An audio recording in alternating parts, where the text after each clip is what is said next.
네, 여러분의 저녁 파트너 김종석입니다. 여야 모두 오늘 선거대책위원회 진용을 확정했습니다.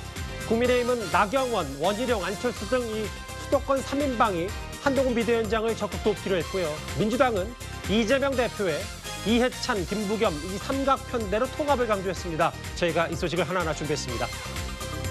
네, 그리고 오늘도 여러분의 댓글 기다립니다. 뉴스타파 유튜브 생방송에 의미 있는 댓글 남기시면 저희가 소개도 하고 질문도 받아보겠습니다. 멀리 가지 마십시오. 1분 뒤에 바로 들어갑니다.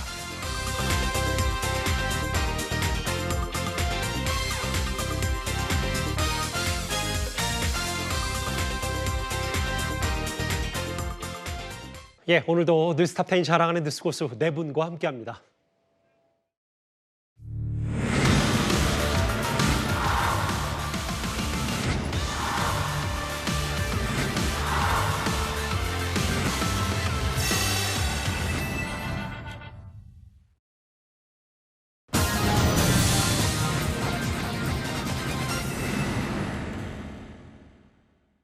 예, 오늘 뉴스탑10은 바로 여기부터입니다. 영등포 지원 유세에서 욕만 하고 간 이재명 대표 다르다. 한동훈 위원장의 일성 얘기가 제가 준비한 첫 번째 이슈입니다. 앞서 제가 잠깐 언급했던 것처럼 국민의힘, 민주당, 여야 모두 선대위 진용을 모두 갖췄고요. 이제 정확히 29일 남은 총선의 총력전을 시작한 것 같습니다. 먼저 국민의힘 한동훈 비대위원장입니다. 어제 고향을 찾아서 그동안 민주당 소속의 지역구 의원들은 도대체 뭐 했냐? 성토했던 한동훈 비대위원장이 조금 전에 영등포를 찾았는데요. 그 화면, 그 목소리부터 먼저 듣고 오겠습니다. 여러분, 이곳이 지화화된 장면을 항상 해봐 주십시오. 저희는 영등포 옆 이 구간의 지하화가 서울의 발전 그리고 영등포의 발전을 갑을 망라해서 주도할 것이라고 생각합니다. 영등포를 가장 잘 아는 김영주와 박용찬 그리고 영등포를 정말 발전시키고 싶은 한동훈이 바로 이곳에서 첫 삽을 뜨려 합니다. 안녕하세요. 국민의힘 비상대책위원장 한동훈입니다. 저희가 영등포 시민들의 미래를 위해서 삶을 위해서 영등포에 왔습니다. 영등포의 진짜 백이 김영주입니다.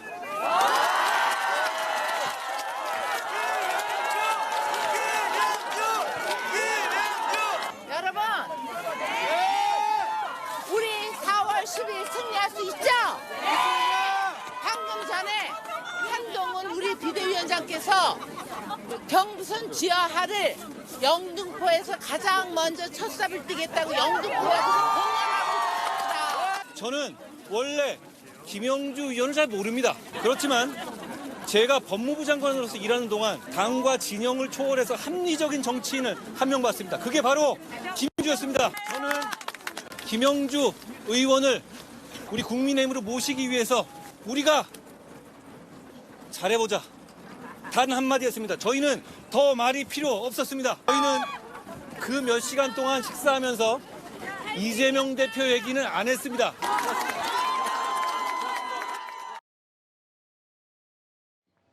영등포 지역구에 출마한 박용찬, 김영주 후보 옆에서 영등포 타임스퀘어에서 한동훈 비대위원장의 조금 전 지원 유세 영상 만나봤습니다.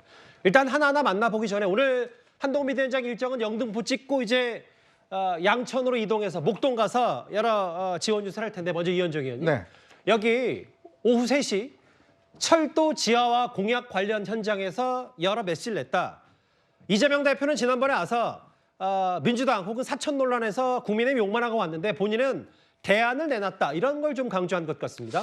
아마 이제 김영주 의원이 이제 민주당에 있다가 탈당을 해서 이제 지금 국민의힘에 넘어왔기 때문에 예. 아마 김영주 의원이 아마 저렇게 빨간 옷을 입고 아마 선거 유세하기는 처음일 것 같습니다. 특히 이제 이 지역에 집중적으로 방문한 건 이 서부벨트 중심이거든요. 예. 영등포와 이제 양천 이 지역인데 영등포도 사실 예전에 비해서 도심 개발이 꽤 많이 진행이 된 곳입니다. 예. 근데 여기는 이제 아시겠지만 영등포역을 중심으로 해서 철도가 이제 지나가기 때문에 그것이 상당히 이제 전체적인 좀 이 도심 개발을 상당히 억제하는 측면이 있습니다. 그래서 항상 이제 나온 이야기가 여기 영등포 지역에 이제 철도를 좀 지하하는 문제. 이럴 경우는 이제 영등포가 하나의 전체적으로 좀 이 지상이 되면서 예. 개발이 빨라질 수 있다. 이런 것들이 이제 지역적 요구가 꽤 많거든요. 그런 것들이 지역 수건 사업인데 한동훈 위원장이 그러니까 국민의힘이 이제 지하철, 그러니까 철도의 지하화 이거를 지금 공약으로 내걸고 있습니다. 예. 특히 그래서 이제 과연 뭐 이게 선거 때마다 나오는 이슈지만 과연 누가 실천을 할 것인가 또 돈이 많이 들기 때문에 예. 이제 그런 문제가 이제 앞으로 이 지역 선거에서 가장 이제 중요한 쟁점이 되고 해서 아마 이제 한동훈 위원장이 오늘 가서 직접 저 현장을 간 것도 예.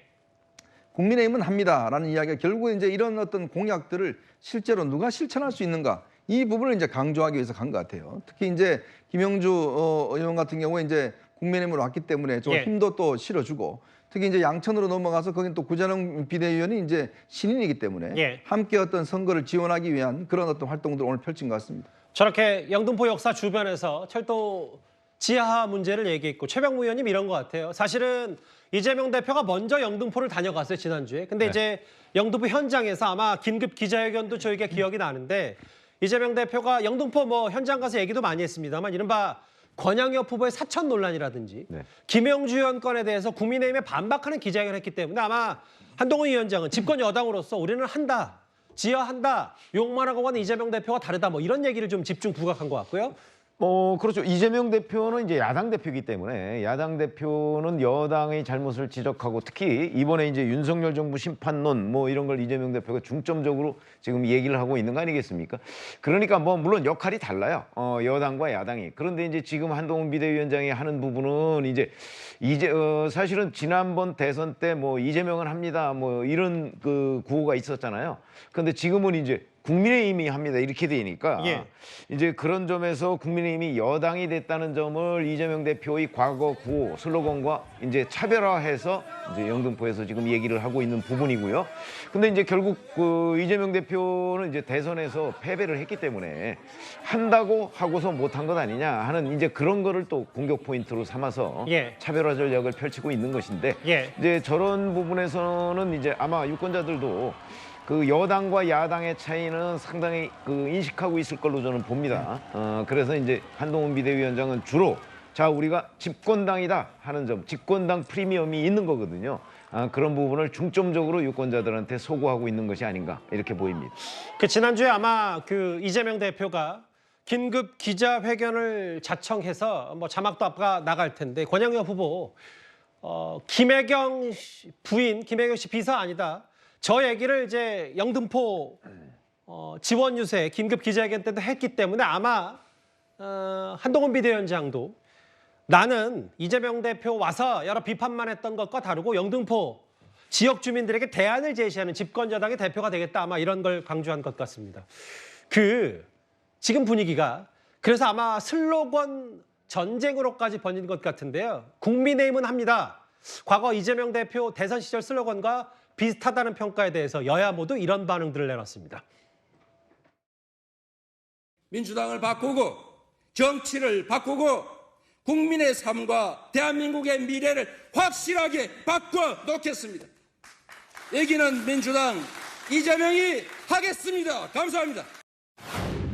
어제 발표하신 그 슬로건이 이재명 대표 대선 시절에 비슷하다는 얘기까지 나왔는데 지금 그것과 차별화된 지점이 있는지 합니다. 하겠다. 두잖아요. 그게 누구의 전유물일 수가 있는 단어인가요? 저희는 실천하는 정당, 약속이 곧 실천인 정당이고 그리고 그걸 미루지 않고 지금 하겠다는 말씀 드린 겁니다. 그리고 이재명 대표가 지난 대선에서 이재명은 합니다라는 슬로건을 걸었다는 그거 비슷하다는 거죠. 그런데요. 이재명은 안 했잖아요. 이재명은 안 했죠. 우리는 할 겁니다. 명확하게 다르죠.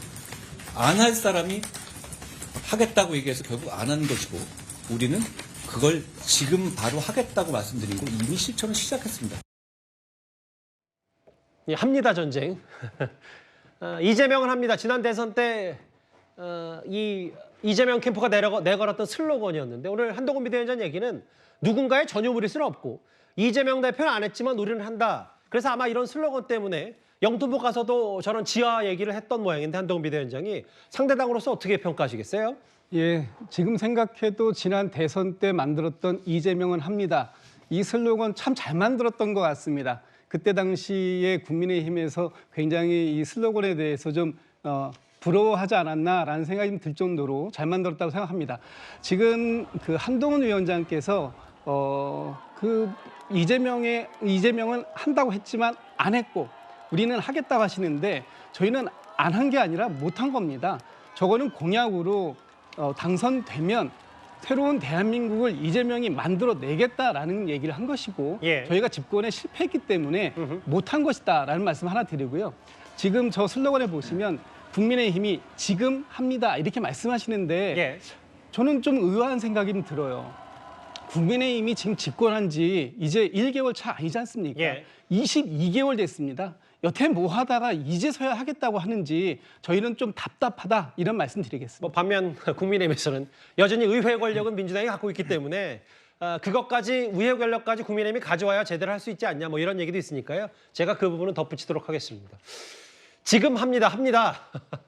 욕만 하고 간 야당 대표와 다르다는 게 오늘 영등포 가서 한동훈 비대위원장의 일성이었는데요. 그러면 오늘 영등포와 목동과 한동훈 비대위원장의 인연 그 얘기를 좀 만나보겠습니다. 손정숙 국장님. 네. 오늘 김영주 의원과 손을 들었던 한동훈 위원장의 지원 유세인데 이제 아마 갔을 거예요. 목동 양천 지역구. 이 한동훈 비대위원장이 직접 영입한 구재령 후보. 아마 인연들이 깊기 때문에 이 부분에도 지원 유세도 좀 힘을 실어주는 모양새는 분명히 있는 것 같아요.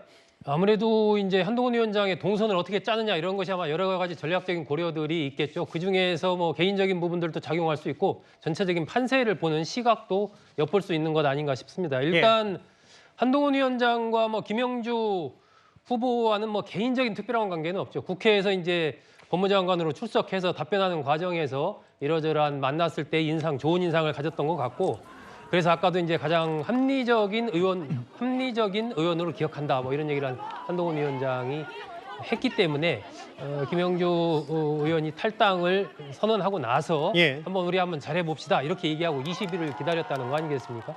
그런 정도의 신뢰를 기본적으로 갖고 있다라고 좀 볼 수 있는 거고 구자룡 후보와는 이제 한동훈 비대위 체제가 출범을 하면서 비대위원으로 이제 구자룡 변호사가 영입이 됐죠. 그러면서 바로 이제 한동훈 위원장과 호흡을 맞추는 그러한 비대위원으로서의 상징성 이런 것들이 있기 때문에 한동훈 위원장으로서는 남다른 그런 측면이 좀 있지 않나 싶고 저게 지금 뭐 양천이라든지 영등포라든지 저 공통점이 두 사람과의 인연 이런 것도 있지만 저게 한강벨트입니다. 결국 이제 한동훈 위원장으로서는 서울에서의 승부를 한강벨트에서 낼 수밖에 없다라고 좀 판단을 하고 지금 한강벨트를 중심으로 해서 계속해서 지원 유세를 펼치고 있지 않나 이렇게 볼 수 있습니다. 아까도 잠깐 직접 한동훈 위원장이 육성으로 들었지만 김영주 의원 모시기 위해서 단 한마디만 했다. 우리가 잘해보자라고 했고 20일 동안 기다렸다. 이재명 대표에게 안 했고 만나서 한 이야기는 영등포 얘기뿐이다. 이렇게 얘기했습니다. 이따 잠시 뒤에 목동 양천 갑을 가서 한동훈 비대위원장이 또 현장에서 어떤 메시지를 내놓는지 어제 천안을 찾았던 이재명 대표의 메시지를 긴급히 전해드린 것처럼 공히 여당 대표 목소리도 한번 전해드리도록 하겠습니다. 오늘도 꽤 많은 인파가 모였고요. 그런데 이현정 의원님. 네. 물론 화면을 정하고 같이 보셔야 될 것 같아요. 물론 지난 총선 4년 전 총선 때 사실 참패를 했기 때문에 뭐 험지가 아닌 곳이 없지만 그럼에도 지난번 천안, 청주, 수원, 성남, 용인, 고양 오늘 그 양천과 영등포까지 뭔가 졌지만 해볼 만한 곳은 먼저 간다. 이게 국민의힘 내부에서도 어느 정도 기류가 있는 모양입니다. 그렇죠. 이제 특히 이 지역들 같은 경우 우리가 지도를 펼쳐놓고 보면요, 어떤 어떤 도회나 중심적인 도시가 있습니다. 왜냐하면 이제 어떤 경제력이 집중된다든지 또 이동 인구가 많다든지, 그러니까 그 지역을 장악하게 되면 그 지역을 중심으로 해서 여론이 퍼져나가는 이런 지역이 있어요. 충남 같은 경우 천안이 대표적인 지역입니다. 예전에 제가 그 김종필 총리가 이제 그때 자민련 하실 때 첫 번째 유세를 어디서 천안역 앞에서 했어요. 그때 사실은 제일 먼저 했던 게 뭐냐면 소위 핫바지론이라는 이야기를 처음으로 했습니다. 근데 그 한마디 딱 한 이후에 충남 전역으로 사실은 이 이야기가 퍼져나갔거든요. 그건 뭐냐면 천안이 이제 여러 가지 어떤 이 여론이나 또 사람의 인적인 어떤 교통의 중심지이기 때문에 그렇습니다. 자, 여기 이 지역 같은 경우도 지금 충남 천안, 충북 청주 같은 경우도 마찬가지고요. 수원, 성남 용인, 고양 같은 경우에 그 지역에서 꽤 많은 이제 인구를 갖고 있으면서 여러 가지 여론이나 사람의 이동이라든지 경제력이라든지 이런 것들이 좀 집중된 도시거든요. 예. 이런 것들을 사실은 이제 장악을 하면 그 후보를 해서 이제 선거에서 이기면 그 여타 지역으로 굉장히 빠른 속도로 퍼질 수 있는 가능성이 있는 거죠. 근데 사실은 지난 총선 때 이 지역의 대부분 국민의힘이 패했습니다. 예. 그러니까 좀 아주 그 괴멸적인 패배를 한 거 아니겠습니까? 그래서 이런 지역들, 즉 교두보로 삼을 수 있는 지역들을 가장 먼저 이제 방문해서 일단 이 보수 지지층들 일단 결집시키는 효과가 있는 것이고요. 예. 또 거기서 여러 가지 어떤 이 전파력 이런 것들을 노리는 효과, 이것 때문에 아마 여러 가지 지도를 놓고 이런 지역을 먼저 방문하는 것 같습니다. 목동에서 새로운 메시지 혹은 새 영상이 들어오면 저희도 발빠르게 전해드리도록 하겠습니다. 오늘 영등포와 양천 방문이 예정돼 있는 한동훈 비대위원장이기 때문에 영등포는 이미 방문을 했고요. 이제 정확히 29일 남았습니다. 총선. 대략적인 판세를 한번 살펴봐야 될 것 같은데요. 지역별로 보기 전에 전반적인 여야의 지지율, 국민의힘과 민주당의 여론 흐름입니다. 37, 39, 38 이런 약간의 보합세 국민의힘, 민주당 37, 36, 34 소폭의 하락세. 근데 또 각 지역마다의 판세는 좀 저마다 다를 수 있으니까요. 최병무 의원님, 네. 일단 공천 작업이 끝났고 특히 이제 파동이라고 불리는 잡음이 많았던 민주당 공천도 이제 마무리 됐기 때문에 국민의힘, 특히 한동훈 비대위원장 입장에서도 이제 그 반사의 길을 잃을 수 없다. 원점에서 시작해야 된다는 국민의힘 내부 우려도 좀 있는 것 같습니다. 그렇죠. 아니 여론조사에서도 그런 것들이 일부 드러나고 있죠. 왜 그러냐면 사실은 저기에 그 지금 표시되지 않은 것 중에 하나가 조국혁신당입니다. 예. 아마 그런 점 때문에 저는 민주당이 저렇게 그 하향 추세를 보이고 있는 건 아닌가 싶은데 정당 지지도와 또 각 지역구별 그 여야 대결 구도는 조금 다를 수가 있거든요. 예. 정당 지지도에서 과거 그 한국 그 총선 역사를 보더라도 정당 지지도에서 많이 앞섰다고 해도 예. 각 지역구에서 조금씩 만약에 뒤질 경우에는 그 의석수에 많은 차이가 날 수 있거든요. 그것 때문에 지금 정당 지지도는 저런 그 현상을 보이고 있지만 그 지금 화면에 있는 것처럼 예. 실제 각 지역별 조사를 하면 그렇지 않는 경우가 대단히 많고요.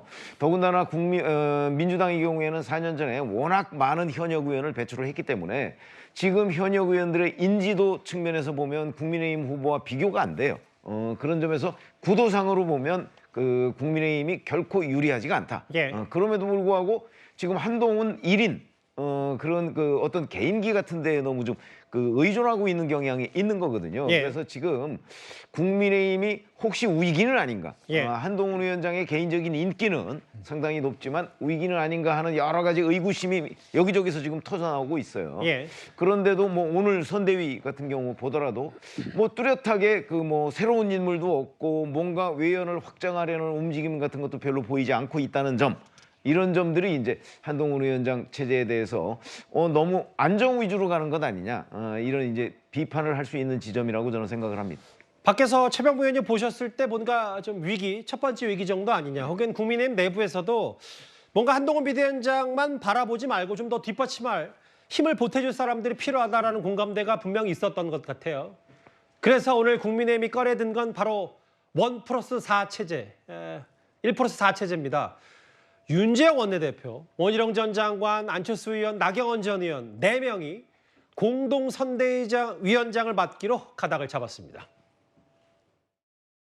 저희는 모두가 절실하게 뛰어야 승리할 수 있습니다. 5인 체제란 말은 저는 꼭 정확하지 않은 것 같은데요. 각자의 위치에서 우리는 모두가 열심히 뛸 것이고 특히 저는 주로 지역을 많이 다니면서 지역의 시민들을 많이 뵐 생각입니다. 그렇기 때문에 선거 경험이 대단히 풍부한 베테랑 분들이 모두 힘을 모아서 우리 국민의 힘이 내세울 수 있는 최선의 선거운동을 하려는 겁니다. 한동훈 비상대책위원장을 중심으로 중앙선대위를 운영할 계획입니다. 공동선거대책위원장에는 나경원, 안철수, 원희룡, 윤재옥 4분을 모셨습니다. 서울은 나경원 후보, 경기는 안철수 후보, 인천은 원희룡 후보께서 공동선거대책위원장을 맡아서 수도권 선거를 승리로 견인해 주실 것으로 기대합니다. 또한 윤재욱 원내대표께서도 공동선거대책위원장으로 총선에서 중앙선대위 운영 전반을 책임지실 예정입니다. 나경원 전 원내대표 같은 경우에 동작을 지키겠다라고 해서 난색을 표명하셨지만 원내대표님이나 비대위원장님께서 끝까지 설득하셔서 그래도 총선 승리를 위해 힘을 모아 주시기로 결정해 주셨습니다. 국민의힘이 짠 선대위 체제 이렇습니다. 원내대표인 윤재혁 의원이 총선 운영 전반적으로 담당하는데 이현정 의원님 특히 네. 방점을 찍은 게 서울 나경원, 인천 원희룡, 경기 안철수 수도권 3인방이 한동훈 비대위원장을 돕겠다. 이게 오늘 핵심 내용인 것 같아요. 국민의힘 선대위. 그렇죠. 일단 민주당이 이제 이해찬, 김부겸, 이재명 이 3인 체제로 일단 짜여졌지 않습니까? 근데 이제 국민의힘에서는 한동훈 위원장이 너무 혼자만 이제 뛰는 것 같다라는 이제 지적이 있었고 또 변화가 보이지 않는다는 그런 약간 비판들이 있었지 않습니까? 예. 그런 면에서 이제 선대위를 좀 더 이렇게 광범위하게 짜고 더군다나 이제 차기 주자급이 되는 사람들 이런 사람들을 이번 선거에 좀 책임을 지어줌으로 인해서 그 성과를 가지고 일단 차기 경쟁을 하는 이런 모멘텀을 좀 만들어야 국민들에게 좀 호소력도 있고 또 흥행 요소도 있다. 이런 내부적인 판단이 있었던 것 같습니다. 그래서 지금 현재 지역구에 출마했던 나경원, 안철수, 원희룡 이 세 사람을 각각 서울, 경기, 인천 이 지역에 일단 선대위원장으로 물론 전체 선대위원장입니다만 예. 여기 지역을 일단 책임을 지우는 거죠. 물론 뭐 이 후보들 지금 아마 다른 지역구 가기가 어려울 겁니다. 특히 원희룡 후보 같은 경우는 지금 거기서 매일 아침부터 저녁까지 이제 뛰고 있는 상황이기 때문에 다른 인천 지역을 돕기는 어려울 겁니다. 그렇지만 또 선거라는 게 이제 상징적인 면이 있고 또 메시지 전달력 면이 있기 때문에 나름대로 이렇게 역할을 맡아주면 아무래도 이제 이분들이 이제 뛰는 그 모양새가 좀 다를 거 아니겠습니까? 예. 또 본인들한테 동기부여도 되는 것이고요.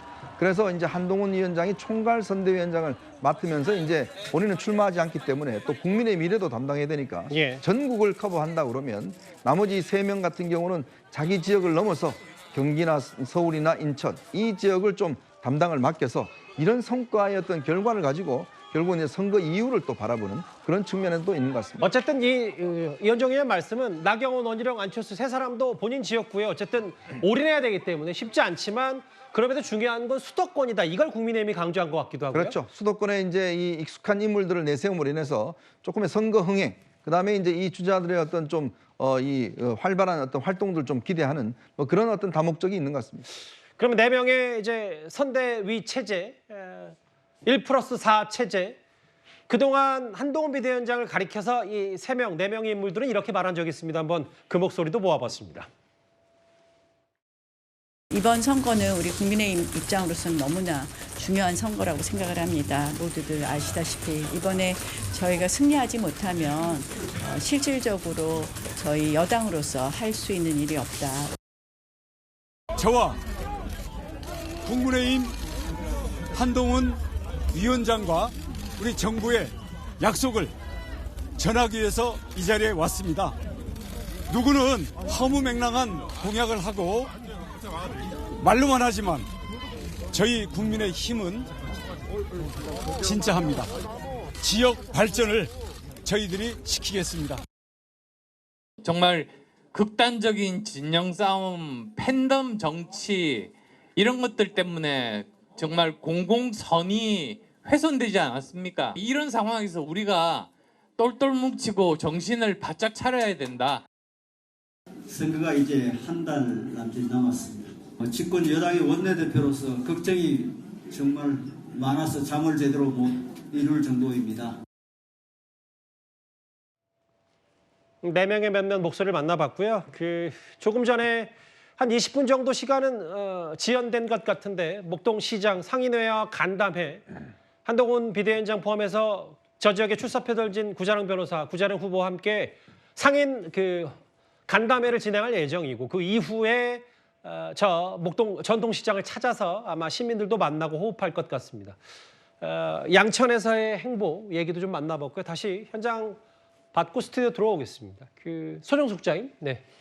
일단 3인 체제와 5인 체제. 그런데 내막을 좀 보면 한동훈 비대위원장 원톱에 윤재호, 안철수, 원희룡, 나경원이 지금 뒷받침해 주는 거지. 아까 한동훈 비대위원장 말처럼 정확히는 5인 체제는 아니다라고 얘기했거든요. 저희가 어떻게 받아들이면 될까요? 이거 국민의힘 안팎에서 이른바 한동훈 원톱 체제에 대한 위기 관리의 필요성 이런 것들이 최근에 제기가 됐지 않습니까? 한동훈 위원장이 국민으로부터 인기가 있지만 그렇다고 한동훈 위원장의 얼굴만 바라보고 있을 수는 없는 것 아니냐. 예. 그러다가 무슨 일이 생길 수도 있는 것이고 또 이게 뭐 한 사람만을 바라보고 당 전체가 움직이는 것들도 여러 가지 현실적인 측면에서 어려움이 있는 것이고 그러니까 조금 더 보완이 필요하다 이런 얘기가 지속적으로 나왔기 때문에 그런 맥락에서 이제 나경원, 안철수, 원희룡, 윤재욱 등등을 붙여서 이제 모양새를 그렇게 뭐 가져간 그런 정도지 사실상 지금 국민의힘은 한동훈 위원장을 바라보고 지금 선거를 하고 있다 이렇게 좀 봐야 되겠죠. 지금 수도권 안철수, 나경원 이렇게 쭉 해서 수도권 중심으로 갈 수밖에 없는 것이요. 지난 21대 총선 때 5%포인트 안에로 이 승패가 갈린 곳이 전국에 92곳입니다. 그중에 수도권이 64곳이거든요. 사실상 우리가 이제 지역구가 254석 이렇게 뭐 얘기를 하지만 그중에서 뭐 한 100석 이상은 이미 어느 정도 그 승패가 다 정해져 있습니다. 예. 실질적으로 한 110석 정도가 그 어떻게 되느냐에 따라서 이게 승패가 크게 갈리는 것이기 때문에 예. 그런 것이 이제 과학적인 데이터로 여야가 어느 정도 다 분석을 하고 있는 거죠. 그래서 결국 승패는 이 수도권이 중심이 될 수밖에 없다라고 이제 보고 있는 것이고 그래서 이제 그런 인물들을 포진을 한 것이고 국민의힘으로서는 현재 이 총선이 제가 지난번에도 말씀드렸는데 이번 총선이요 과거와 다른 게 예. 특별한 이슈가 없습니다. 이번 총선이 새로운 인물이 진짜 등장해서 국민적인 바람을 얻는 그런 후보도 없고 그렇다고 정책에 있어서 뭐 판을 움직일 만한 그러한 핵심적인 정책을 내놓는 이런 것도 없고 또 여야가 나름 물갈이를 한다고 했지만 큰 틀에서의 이른바 정치 혁신 측면에서 그렇게 점수를 높게 받고 있지는 못한 이런 측면이기 때문에 이 분열을 최소화하고 잘 단합시키면서 좋은 정책을 내는 그러니까 혁신은 어차피 어렵다고 보고 알겠습니다. 이런 쪽이 이제 이긴다. 아마 국민의힘 내부에서도 그런 판단을 하기 때문에 조금 더 안정적인 쪽으로 가려고 지금 판단을 하고 있는 건 아닌가. 상대적인 게임이기 때문에 지금 민주당을 보면서 아마 그런 예. 판단을 하는 것으로 판단이 됩니다. 어제 뉴스탑텐에서 그 천안을 찾았던 지원 유세를 갔던 이재명 대표의 긴급 기자회견 내용들을 뭐 얘기했다면 공이 오늘도 한동훈 비대위원장이 오늘 영등포 방문 욕만 하고 갔던 이재명 대표는 다르다. 집권 여당의 힘을 보여주겠다는 이 메시지 중심으로 첫 번째 이슈 살펴봤습니다. 다음 주제 그러면 민주당 내부를 좀 더 살펴볼 차례입니다.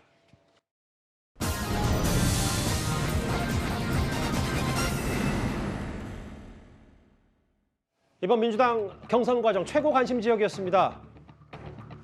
이제 민주당에서 조금밖에는 없다. 서울 강북을에서 이 지역 현역 의원인 박용진 의원이 탈락하고 정봉주 전 의원이 공천장을 어젯밤 받게 됐죠.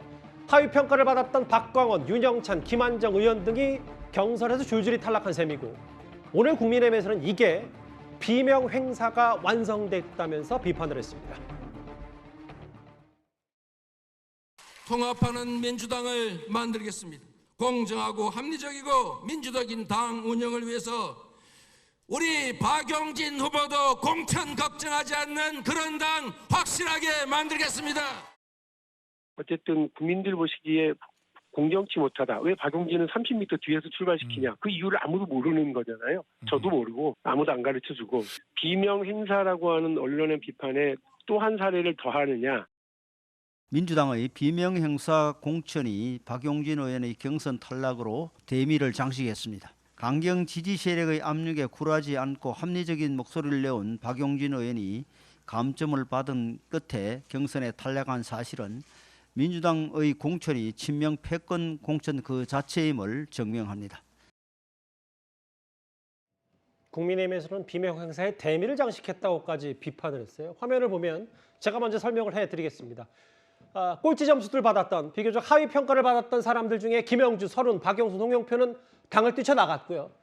반면에 김한정, 박광원, 윤영찬, 박용진 의원들은 일단 당에 남기로 했는데 이 감점의 벽을 넘진 못했습니다. 최명우 의원님. 네. 박용진 의원이 본인 몇 점 받아서 몇 점 감점 받아서 경선에 졌다. 이걸 공개를 다 했고 그러면서 당에 남기로 했다. 박용진 의원의 속내는 어떻게 분석하셨어요?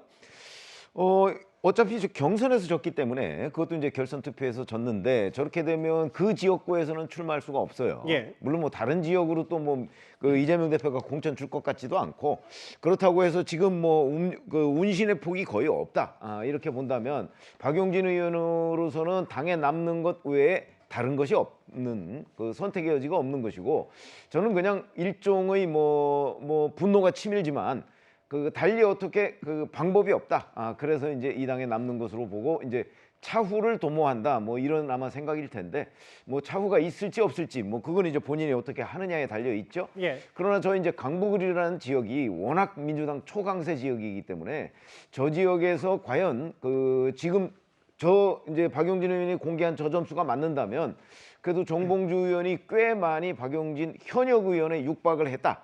그거는 그 역시 이재명 대표의 강성 지지층이라고 하는 사람들이 정봉주 의원을 전 의원을 전폭적으로 밀어준 결과가 아닌가 저는 이렇게 판단이 되고요. 예. 자 그렇다면 처음에 이 하위 10%라는 이 페널티의 벽을 아마 박용진 의원이 과연 넘을 수 있을까 본인도 약간의 의문을 가지고 있었을 거예요. 더군다나 그 1차 경선에서 3인 경선이 진행됐잖아요. 그렇죠. 저게 처음부터 2인 경선이었다면 혹시 결과가 달라질지도 모르겠는데 그게 아니고 3인 경선이었기 때문에 어차피 그 처음에 그 하위 10% 평가를 받았을 때부터 박용진 의원의 어떤 그 출마 배제 뭐 이런 부분은 그때부터 잉태됐던 것이 아니냐 이렇게 판단을 하는 것이 정확할 것으로 보입니다. 최 의원님께 질문 하나 더요. 근데 이제 아까 말씀하셨던 것처럼 권리당원은 이제 이재명 대표의 강성 지지자들이 많이 입당을 했다면 51대 48이면 정봉주 전 의원의 선전. 다만 여기서 만약에 지역 주민 응답률이 좀 더 높았다면 박용진 의원이 해볼 만했었던 겁니까? 그것도 쉽지 않았었던 거예요? 저는 그것도 쉽지 않다고 봅니다. 왜 그러냐면 저 민주당 경선 여론조사에 적극적으로 응답하는 사람들이라는 게 결국 민주당 지지층이거든요. 예. 그럼 민주당 지지층은 이미 박용진 의원의 경우에 뭐 비명계다 이런 것들이 다 만천하에 공개된 상황에서 여론조사에 응답을 하기 때문에 예. 그런 경우라도 뭐 결국은 지금 뭐 비슷하게 나와 있지 않습니까? 결국은 박용진 의원의 패배는 페널티, 그러니까 하위 10% 평가 때부터 이미 예고가 됐었다 이렇게 보입니다. 여기 보면 입장문에서 믿을 수 없는 결과 말씀드리게 돼 다시 한번 죄송하다라고 하면서 오늘은 박용진 의원이 추가 입장은 없었습니다. 오늘 그런데요. 한때 동료였던 지금은 개혁신당에 몸담고 있는 사람들이 국회에서 박용진 의원을 향해 이런 말을 했습니다. 저는 그 지금 지역을 선정해야 되는데 저는 파란 잠바 민주당이거든요. 제가 지난주에 KK라 그랬거든요. K 지역에 가서 K와 경쟁을 하겠다. 그러니까 구로구 누가 그래? 구로구 김인영이래. 조금밖에는 좌절하지 않겠습니다. 민주당에서 소신과 상식은 사망 선고를 받았습니다. 정봉주 전 의원은 4년 전 제 지역구에 와서 저를 잡겠다고 했던 사람입니다. 그 당시 그가 영상에서 했던 말이 이겁니다. 너 한 번 만나면 버려 이제 K 머시기 이 X 같은 XX야. 전국 40개 교도소 통일된 조폭이 내 나와바리야. 이것이 정봉주 전 의원이 그때 저를 저격하려고 했던 말입니다. 이재명 대표의 민주당이 선택한 후보는 바로 이런 막말을 하는 사람입니다. 그러나 우리는 좌절하지 않겠습니다. 이대로 주저앉지 않겠습니다. 조금밖에 저희 뉴스탑10 수년 전부터 지켜보신 분들은 이 신조어 단어 기억하실 텐데요. 그중에 조와 금, 개혁신당에 몸담고 있는 두 사람이 함께 싸우자. 더 이상은 민주당에는 조금밖에가 없다. 뭔가 동병상련 얘기를 좀 하는 것 같아요. 제가 참 오랫동안 이제 정당을 쭉 지켜보면서요. 이번 민주당 공천만큼 그동안 당 권력에 어떤 쓴소리를 했거나 여러 가지 어떤 이 반대를 했던 사람들이 이렇게 무참하게 잘려나가는 경우는 처음 보는 것 같습니다. 예전에 그 YS, DJ 이렇게 삼김씨가 있을 때도요. 사실은 당내에 이런 비판적인 세력들 한 30% 정도는 항상 보장해 줬습니다. 그러면서 그것이 결국 당의 어떤 건강성을 유지하는 가장 핵심이었거든요. 예. 근데 이번에 보면 사실 언론을 통해서라든지 여러 가지 면에서 다 알려지고 그나마 어떤 당 권력에 대해서 어떤 비판적이고 좀 견제했던 이런 사람들이 전부 다 이번에 사실은 공천 탈락을 한 것 같습니다. 이 조금박해라고 상징되는 분들이 결국은 이제 당내에 이제 비주류이면서 본인의 어떤 주장들 해왔던 거 아니겠습니까? 이제 당 대표에 대해서 조금이라도 잘못된 이야기, 당 대표를 정말 제일 잘생겼다고 하지 않는 이상 이제는 아마 당에 살아남기 힘든 게 바로 민주당의 분위기가 된 것 같습니다. 과연 이런 정당, 이런 경직된 정당이 과연 유연하게 움직일 수 있을까요? 그러면 앞으로 당대표가 자 이쪽 방향이야 라고 했을 때 아 그거는 좀 아닌데요 라고 하면 바로 예를 들어서 그 다음에 보복당하는 이런 정당이라면 얼마나 경직된 정당입니까? 이런 정당이 바로 저 우리 위쪽에 있고 저 중국에도 있지 않습니까? 그런 정당을 지금 만들어내고자 하는 지금 현실 아니겠습니까? 이렇게 될 경우에 우리나라 민주주의는 이제 퇴행할 수밖에 없는 그런 상황이 될 것이다. 왜냐? 당대표 하나만 있으면 됩니다.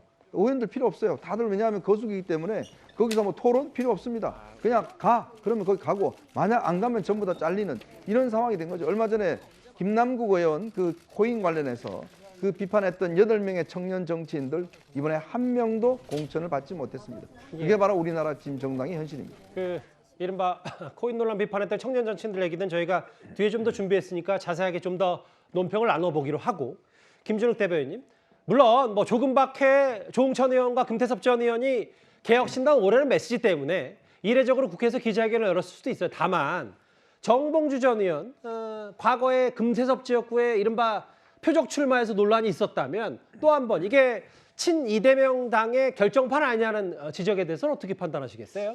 글쎄요, 뭐 그런 지적도 일부 있을 수 있겠죠. 그렇지만 모든 정치인들은 본인의 정치적 선택을 또 지역 선택을 본인의 자유에 의해서 할 수 있는 것이기 때문에 그것이 마치 어떤 그 정해진 시나리오를 가지고 얘기하는 것처럼 말씀하시는 건 좀 과하다 이런 생각이 좀 들고요. 예. 좀 전에 결과를 보면 박용진 의원 굉장히 선전했습니다. 다만 좀 아쉬운 부분도 있는 게 이게 당심과 민심이 크게 차이가 안 나느냐. 당원들 권리 당원들의 투표에서의 그 득표 수나 예. 또는 이 일반인들이 누구냐면요 민주당 지지층하고 무당층까지를 포함한 겁니다. 거기에서 받은 득표수가 거의 비슷하게 일치됐다라는 것은 특정한 세력, 특정한 어떤 정치적 그 목적을 가지고 선거에 임했던 것이 아니다라는 걸 좀 볼 수 있는 것이고요. 이제 박용진 의원 같은 경우에 이제 당의 잔류를 얘기하고 있는데 예. 박용진 의원은 이번 이 경선을 통해서 상당한 정치적 자산을 쌓았다 이렇게 저는 평가를 합니다. 당내에서 물론 현역 의원으로서 배지를 달고 할 수 있는 더 많은 쓴소리와 역할들이 있을 수 있었겠지만 그렇지 않아도 이 민주당 내에서 잔류함으로써 박용진 의원이 앞으로 할 수 있는 역할은 더 크게 남아있을 수 있고 그런 정치적 자산을 이번에 쌓은 것 때문에 앞으로도 더 당에서는 기대할 수 있는 그런 자산이 되었다 이렇게 평가할 수 있을 것 같습니다. 알겠습니다. 이제 본인 스스로는 근데 이제 믿을 수 없는 결과라는 표현을 즉각적으로 내놨기 때문에 그런데 또 하나 어제 발표된 또 하나의 경선 결과가 있었죠. 경선에서 탈락한 이후에 하루 만에 구제가 됐던 대장동 변호사, 그러니까 정진상 전 실장의 법률 대리인 김동아 변호사도 서울 서대문 갑에서 공천을 확정지었습니다. 이번 경선을 치르면서 너무 큰 사랑을 받았습니다. 저는 현재 변호사 11년 차로 있고 민주당 당사 압수수색부터 참여하여 대장동 사건에서 법리 검토와 재판 진행을 주도하였습니다. 또한 저는 민변에서 활동하고 병로펌에 있으면서 민생과 기업, 경제관에서 다양한 사건을 경험했습니다. 당원분들이 적극적으로 지지해 주셔가지고 좋은 결과 받았다고 생각합니다. 최병무 의원님, 사실 어제 몇 분 지난주부터 그 민주당 소속의 패널 분들, 전문가 분들이 저희 뉴스탑 때 출연하셔서 다른 문제보다는 특히 이제 김동아 변호사의 구제된 논란에 대해서는 사실 본인들 스스로도 부적절한 논평들을 많이 했었는데 결국 경선 4등이 최종적으로 후보가 됐다, 공천장 받았다. 평택갑에 원래 출사표 던졌다가 접었고 서대문 갑으로 와서 또 이 부분에 대해서 또다시 구제받은 거에 대해서는 오늘 김동아 변호사는 본인 김어준 씨 유튜브에 나가서는 본인이 압수수색 참여해서 대장동 사건 법리 검토, 재판 진행 주도했다는 표현을 썼는데 이거에 대해서는 어떻게 받아들이시겠어요? 뭐 잘 아시다시피 정진상 씨의 대장동 변호인 아니겠습니까? 근데 이제 그 지금 저기 쭉 이렇게 나오지만 저런 과정을 이제 투표에 참여하는 당원들은 잘 알 거라고요. 특히 청년 전략 특구로 지정하면서 이 서대문갑 권리당원이 아닌 전국 권리당원 70%의 비중으로 저걸 그 지정을 했다는 부분. 그다음에 또 하나 아주 결정적인 건 바로 탈락 이 번복이죠. 그러니까 성치훈 정책위 부의장이 이 3인 경선에 포함이 돼 있었는데 갑작스럽게 그 안희정 전 충남지사 그 재판에서 뭐 2차 가해를 했다 뭐 이런 논란으로 이제 바뀌었습니다. 그런데 문제는 이 면접 과정에서 이미 그거는 걸러진 내용이거든요. 그러니까 걸러지고 나서 그게 별 문제가 안 된다고 생각을 해서 성치훈 부의장을 그 3인 경선에 포함시켰는데 똑같은 이유로 다음날 성치훈 부의장을 제외시켜 놓고 김동아 변호사를 그 3인 경선에 포함시켰다. 이렇게 되니까 이제 그 권리당원이나 아니면 이재명 대표의 강성 지지층이나 이런 사람들은 이걸 하나의 메시지로 받아들였다고 저는 생각을 합니다. 예. 김동아 변호사를, 그러니까 정진상 그 전 실장의 대장동 변호사를 공천을 주기로 한 모양이다. 예. 라는 식의 메시지로 받아들이니까 결정적으로 표가 그 김동아 변호사한테 쏠렸던 것 아닌가, 이렇게 판단이 됩니다. 경선 승리했어요. 권지은, 김기현 두 예비 후보들 제치고 저기 화면에 잠깐 나왔지만 본인이 이제 9.4일생으로 구제가 된 이후에 이재명 대표의 팬카페에 살아 돌아온 김동아 인사 올립니다. 몰표 부탁드리라고 했는데 실제로 표를 제가 계산해보지 않아서 몰표인지 모르겠습니다만 구제됐고 4위에서 본선행을 확정지은 좀 이례적인 화면은 분명히 연출됐습니다. 이렇게 되니까 이재명 대표에 관련된 법률 대리인들, 이재명 대표 측의 법률 대리인들, 대장동 변호사 3인이 모두 이번 총선에서 공천장을 받게 됐습니다. 밖에서는 휠체어를 거부하셨지만 안에서는 휠체어에 앉아서 그렇게 조사에 응하셨고 많이 좀 지치는 모습도 보였는데 잘 극복하려고 노력하셨던 것 같고. 대장동 사건도 마찬가지죠. 이재명 대표가 개발했습니까? 지역 사건 개발 다 있지 않습니까? 왜 이재명 하냐 이것이. 이재명 변호사를 공천 대납하듯이 공천하는 것을 넘어서서 변호사까지도 바꿔서 넣었던데요. 김동아 씨인가요? 대한민국 역사 이래 지금 이재명 대표가 하고 있는 이런 막장 공천 보신 적이 있습니까? 모아보니까 물론 그 소정석 국장님 금천에 출사표 던졌던 대장동 변호사 조상호 변호사는 낙천을 했어요. 다만 이렇게 또 모아보니까 뭔가 한동훈 비대위원장 말처럼 정말 이게 공천 대납하듯이 문제 제기를 여당이든 야당이든 할 수 있는 건지 어떻게 보십니까?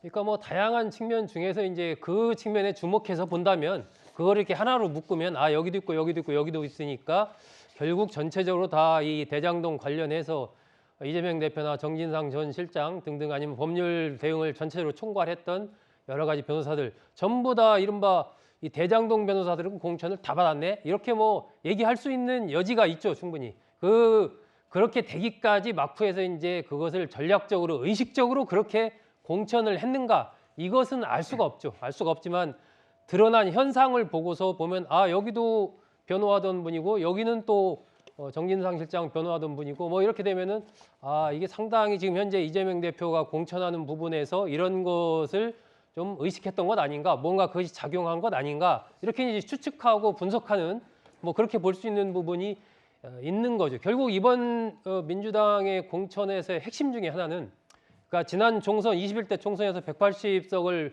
획득할 때 그 획득한 다수의 현역 의원들은 이른바 친문계였습니다. 지금 이제 이재명 대표는 당 대표가 됐고 또 지난 대선에도 출마하고 앞으로 대선을 또 도모를 해야 되는 입장에서 본다면 이번 공천이야말로 자신의 세력을 확실하게 확장할 수 있는 거의 유일무이한 기회이기 때문에 공천을 통해서 이른바 주류 세력에 대한 대대적인 교체, 확실한 이른바 친명 세력의 정립 이것이 중요한 하나의 정치적인 목적이 됐을 것이라고 충분히 짐작할 수가 있기 때문에 그런 측면에서 이제 가까이 자신의 사법 리스크 이런 것들을 도왔던 사람들 또 자신의 대선 캠프 등에서 활동했던 사람들 이런 사람들을 어떻게 하면 의회에 진출시킬 수 있을까 이런 것에 대해서 뭐 다양한 고려를 하는 것은 아마 상식적으로 누구나 그렇게 생각할 수 있을 것이다라고 보고요. 지금 뭐 이 저 변호인들, 그 검사 출신들이 공천을 받은 부분도 그런 측면의 한 맥락으로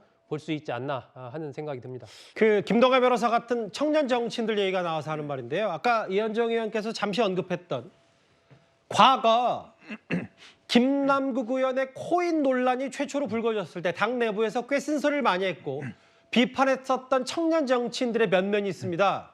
여기 보면 이동학, 박성민, 권지웅, 정은혜 등 성치훈, 뭐 최근에 많이 공천장, 도전장을 내밀었던 청년 정치인들 많이 아시는 분들 있을 텐데요. 이번에 공천 성적표를 보니까 이현정 의원님, 네. 공천에서 배제되거나 경선 탈락했다. 이것도 지금 어떤 기사 제목을 보니까 이른바 그 개딸들인가요? 혹은 강성 지지자들은 남국 팔적으로까지 불리던데 이것도 공교로운 겁니까? 어떻게 받아들이세요? 뭐 일단 예정된 게 아닌가 싶습니다. 왜냐하면 이제 김남국 의원의 코인 문제가 있을 때 사실 저 8명의 청년 정치인들이 용감하게 사실 이 문제에 대한 지적을 많이 했었죠. 근데 김남국 의원 누굽니까? 이재명 대표의 최측근이었지 않습니까? 그러다가 온갖 뭐 자신의 어떤 이 코인 투자 문제되니까 결국 이제 탈당을 해 지금 무소속을 하고 불출마를 했는데 그때도 사실은 뭐 지지층들이 엄청나게 이 사람들을 많이 비난했죠. 예. 내부 총질이다 뭐 등등 이야기를 해서 사실은 지금 보면 뭐 기성 정치인도 그렇고 이런 청년 정치인들의 이런 목소리들 사실은 이번에 이분들이 다들 이제 지역구에 도전했는데 전부 다 성적이 다 떨어졌습니다. 특히 우리가 이제 서대문 갑 같은 경우에 여기가 청년 특별 지역으로 지정됐지 않습니까? 그러면 여기 권지웅, 그다음에 성치훈 이런 사람들이 이제 여기 지원했거든요. 근데 갑자기 지금 평택갑에서 날아온 김동화 변호사가 지금 4등을 했다가 또 성치훈 지금 이 부의장을 갖다가 또 제외시켰다가 그다음에 이 사람 올려서 1등을 맡는 거 아니겠습니까? 이게 바로 민주당의 시스템입니다. 예. 이게 바로 시스템 공천이에요. 민주당이 자랑하는 시스템 공천. 즉 이재명 대표 측근과 이 대장동 변호사들은 어떠한 시기든지 간에 공천된다라는 게 바로 민주당의 시스템이 아닌가. 그걸 증명한 거라고 저는 그런 생각이 듭니다. 김준일 대표님께 이 질문을 드릴게요. 그러니까 그 시스템 공천 안에서 다 이루어진 일이니까 그 이런 부분에 대해서 하나하나 다 따로따로 평가할 부분은 없다라는 게 이제 공통된 민주당 소속 분들의 의견이긴 한데 그 공교로운 것과 오비락이 너무 많아서 그럼 이걸 또 시스템 공천이라고 부르기엔 의도된 거 아닌지 이런 지적에 대해서는 어떻게 생각하세요? 그러니까 지금 작년 5월 달에 지금 이 미리 이번 공천을 가지고 이걸 뭐 얘기했다 이렇게 생각할 건 아닌 것 같고요. 저 지금 8분들은 우리 당의 소중한 자산들이고 예. 또 지금도 굉장히 열심히 활동들을 하고 있고 앞으로도 굉장히 오랫동안 당에서 활동을 열심히 또 해 나가실 분들입니다. 저분들이 이번 총선에 도전한 것은 청년들이 청년으로서 갖고 있는 도전 정신에 대한 본인들의 역량을 체크해보는 그런 계기가 됐을 수 있다. 저기에서 물론 안타까운 건 저분들 중에 일부라도 살아 돌아오고 저기에서 공천을 확정지은 분들이 계셨다면 아마 더 좋은 결과로 인정받았겠지만 예. 아무래도 지금까지 준비해온 과정들이 조금 좀 더 준비를 해나가야 하는 그런 시기로 평가받은 게 아닌가 하는 아쉬움이 있는 거죠. 이분들을 뭐 남국 팔적이니 아니면은 뭐 앞으로 당에서 활동할 수 없는 이런 청년 정치인들로 매도하는 건 좀 바람직하지 않다. 이 정도 말씀드리겠습니다. 예, 뭐 저희가 매도까지 하는 건 아니고 이제 묵다 보고 이런 부분들을 좀 하나하나 좀 예민하게 예리하게 보다 보니까 마치 또 이동학, 박성민, 권지웅 이번에 서대문에서 떨어졌고 박성민, 용인, 이동학, 인천, 옹진, 강화 성치훈 행정관은 이제 경선에 올라갔다가 3위를 최종적으로 들었다가 이 떨어져서 본인도 반발했었기 때문에 이 인물들 한번 모아봤어요. 근데 다만 친명계로 알려진 한 청년 정치인, 젊은 정치인은 지금 공천장을 받고 이미 도봉에서 현장 유세를 열심히 하고 있는데요. 어제 오늘 그 인물, 바로 도봉갑의 안기령 후보에 대한 온라인의 논란거리가 하나 있습니다. 이재명 대 차은우. 하나, 둘, 셋. 이재명. 아, 이건 아니다, 진짜. 차은우는 아니지. 뭐 이재명 차은우 뭐 저 논란은 더 언급하지 않겠어요. 왜냐하면 안기령 후보 스스로도 너무 예능을 다큐로 받아들이는 거 아니냐. 한동훈 비대위원장도 바로 비판했거든요. 우리는 아무리 내가 차은우 배우보다 잘생겼다고 하더라도 공천장 주지 않는다. 이런 취지 얘기했었기 때문에. 근데 오늘 얘기하고자 하는 저 차은우, 이재명 저 외모 비교가 아니라 그 현장 유세를 다닐 때 일부 시민이 여기가 무슨 동이냐고 물었더니 즉답하지 못했고 알고나 다녀라 여긴 창이동이다. 저길 건너 시장은 몇 동이냐. 먹을 자격이 없는 것 같다. 바로 또 상대 김재석 후보가 비판 목소리를 냈고요. 이 전반적인 흐름을 최병무 의원은 어떻게 논평하시겠어요? 근데 이제 특정 지역에 자기 지역구라도 특정 지역에 가서 여기가 무슨 동이냐 얘기하면은 뭐 답변을 못 할 수도 저는 있다고 봅니다. 예. 이해가는 측면이 있다고 생각을 하는데 특히 이제 뭐 창 2동이냐 창 3동이냐 이런 것까지는 모를 수 있겠죠. 그러나 이제 본인의 지역구잖아요. 그리고 지금 지역구에 그 공천을 받은 지도 꽤 됐어요. 그 정도면 저게 시장입니다. 시장이 그 뭐 창동에 있는지 아니면 무슨 동에 있는지 정도는 알아야 되는 것이고, 그렇지 않아도 안규령 후보의 경우에는 워낙 이제 그 지역과의 연고가 전무한 상태에서 본인이 낙하산 공천을 받았다는 지적을 많이 받았고, 그다음에 뭐 아까 저 얘기한 뭐 이재명 차은우 이거 가지고서도 그 언론의 주목을 받은 사람이란 말이죠. 그렇다면 본인이 그 지역에 대한 어떤 기본적인 상황 파악은 전 했어야 된다고 보고요. 뭐 저 하나만 가지고 문제를 삼는 건 아니고 그 지역에 대한 그 이런저런 여러 가지의 그 어떤 공부 같은 것도 전 돼 있어야 된다고 보거든요. 사실은 마음가짐의 문제겠죠, 여러 가지. 그렇죠. 아니 왜냐면 본인이 워낙 주목을 받는 입장이잖아요. 그렇지 않고 여기에 공천받기 전까지 안규령 후보가 누군지 아는 사람이 그렇게 많았겠어요. 그러면은 본인이 주목을 받고 그 어찌됐든 간에 그 지역에 낙하산이다. 그러니까 그 지역 사정을 전혀 모를 것이다 하는 지적을 여러 사람으로도 받아왔고 언론으로부터도 받아왔기 때문에 특별히 신경 써서 본인이 가는 지역, 그다음에 지역구에 뭐 무슨 동이 있는지 뭐 이런 부분은 파악을 했어야 되는데 그런 점에 상당히 소홀했던 것 아닌가 뭐 이런 그 생각은 듭니다. 모르겠어요. 안기령 후보 입장을 좀 듣고 싶은데 추가 입장은 없는 것 같고 뭐 사실 딱히 입장을 낼 수 있는 부분도 또 아니니까 더 공부하고 더 잘해서 시민들 만나야 되겠죠. 김재섭 후보의 저런 우리 낙하산 공천 받아들이는 지역이 아니다라는 취지의 얘기까지 친명 안기령 후보 얘기까지 길지 않게 만나봤습니다. 알겠습니다. 한동훈 비대위원장이 오늘 영등포와 양천 지원 유세에 나섰다면 이재명 대표도 오늘 바쁜 하루를 보냈습니다. 바로 다음 주제입니다.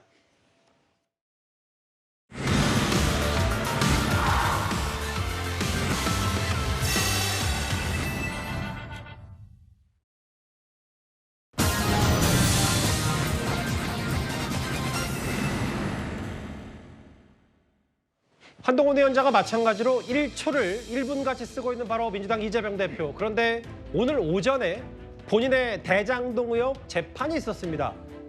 그런데 이재명 대표가 나타나지 않았고 오전 재판은 결국 휴정이 됐습니다. 네, 제가 오늘 선대위 발족실 끝내고 법정으로 재판받으러 가는 길이었어요. 법정이 오후로 연기가 돼서 가다가 되돌아오면서 우리 유부모님 생각나가지고. 재판 늦게 나온 이유 뭡니까? 일정 중에 너무 짜증 아닙니까? 오늘은 완전히 동해 번쩍 서해 번쩍 하게 됐습니다. 원래 오늘 재판이 있었어요. 근데 오전 재판을 오후로 좀 바꿔달라고 재판부 요청을 했는데 재판부가 좀 어렵다고 해서 급하게 갔는데 법정이 또 오후로 밀어놨더라고요. 그래서 다시 또 동작으로 반짝 번개 방문을 했다가 제가 지금 제 지역구 유도해야 되고 중앙당 선대위 또 당대표 유도해야 되고 또 재판까지 있는 데다가 시간이 정말로 많이 부족합니다. 이 화면 그대로예요. 선대위 출범식 재판 그 전에 류사명 후보 지지 방문. 강재현의 변호사님, 변호사로서 지금 이재명 대표가 뭐라 그랬냐면 원래 오늘 재판이 있었는데 오전에 재판을 오후로 바꿔달라고 요청했는데 재판부가 어렵다고 해서 급하게 갔는데 법정이 또 오후로 밀어놨다고 했다. 이 말 곧이곧대로 어떻게 변호사로서 들으셨어요? 제가 지금 올해 변호사 13년 차인데요. 예. 저런 피고인 처음 봅니다. 지금 이 상황은 어떤 상황이냐면요. 원래 재판부에서 오늘 오전 10시 30분에 공판기일을 잡아놨습니다. 예. 그런데 이재명 대표 측에서 아마 변호인이 제출했을 것으로 보이는데요. 예. 바로 어저께 이 공판 시간을 변경해달라는 요청을 한 것입니다. 예. 만약에 공판 시간 변경이 필요하다면 미리미리 적어도 일주일 전에는 제출하는 것이 저희 법조계에서는 그것은 상식 중에 상식이거든요. 예. 그런데 바로 전날에 신청을 했고 그리고 여기에 대해서 재판부 재판부에서는 이것은 변경이 되지 않는다라고 한 것입니다. 예. 그리고 이재명 대표의 말도 거기에 대해 알고 있었던 것이죠. 본인이 오늘 오전 10시에 최고위원회 회의라든지 선대위 관련해서 회의가 있으니까 10시 30분 재판을 가기가 어려웠다라고 이야기를 하는 것 같은데요. 재판 기일이라는 것은 보통 한 달, 그리고 이재명 대표의 경우에는 더 일찍 잡혀 있을 가능성이 높습니다. 그렇다면 이 최고위원 회의라든지 선대위원회 회의 같은 것을 이재명 대표가 반드시 출석을 해야 되는 것이라면 거기에 맞춰서 회의 시간을 잡았으면 되는 것이거든요. 예. 혹은 이재명 대표가 없으면 사무총장이라든지 원내대표가 있지 않습니까? 예. 이재명 대표는 재판부에서 공판 시간이 변경된 것이 불어댔다는 것을 본인이 알고 있으면서도 예. 그냥 늦게 간 겁니다. 10시에 회의가 시작했는데 10시 30분 재판에 대해서 이후에 가려고 했는데 재판부에서는 거기에 대해 전혀 상상도 하지 못했던 것이죠. 그래서 피고인이 나오지 않으니까 그럼 오후로 기일을 좀 오후에 시작을 하겠다라고 했던 겁니다. 그랬더니 이재명 대표는 다시 서초동에 가다가 차를 돌려서 동작에서 선거 유세를 띄고 있는 것이죠. 글쎄요, 이런 상황이 변호사들도 그렇고 판사들도 그렇고 검사들도 그렇고 정말로 보기 힘든 사건들인데요.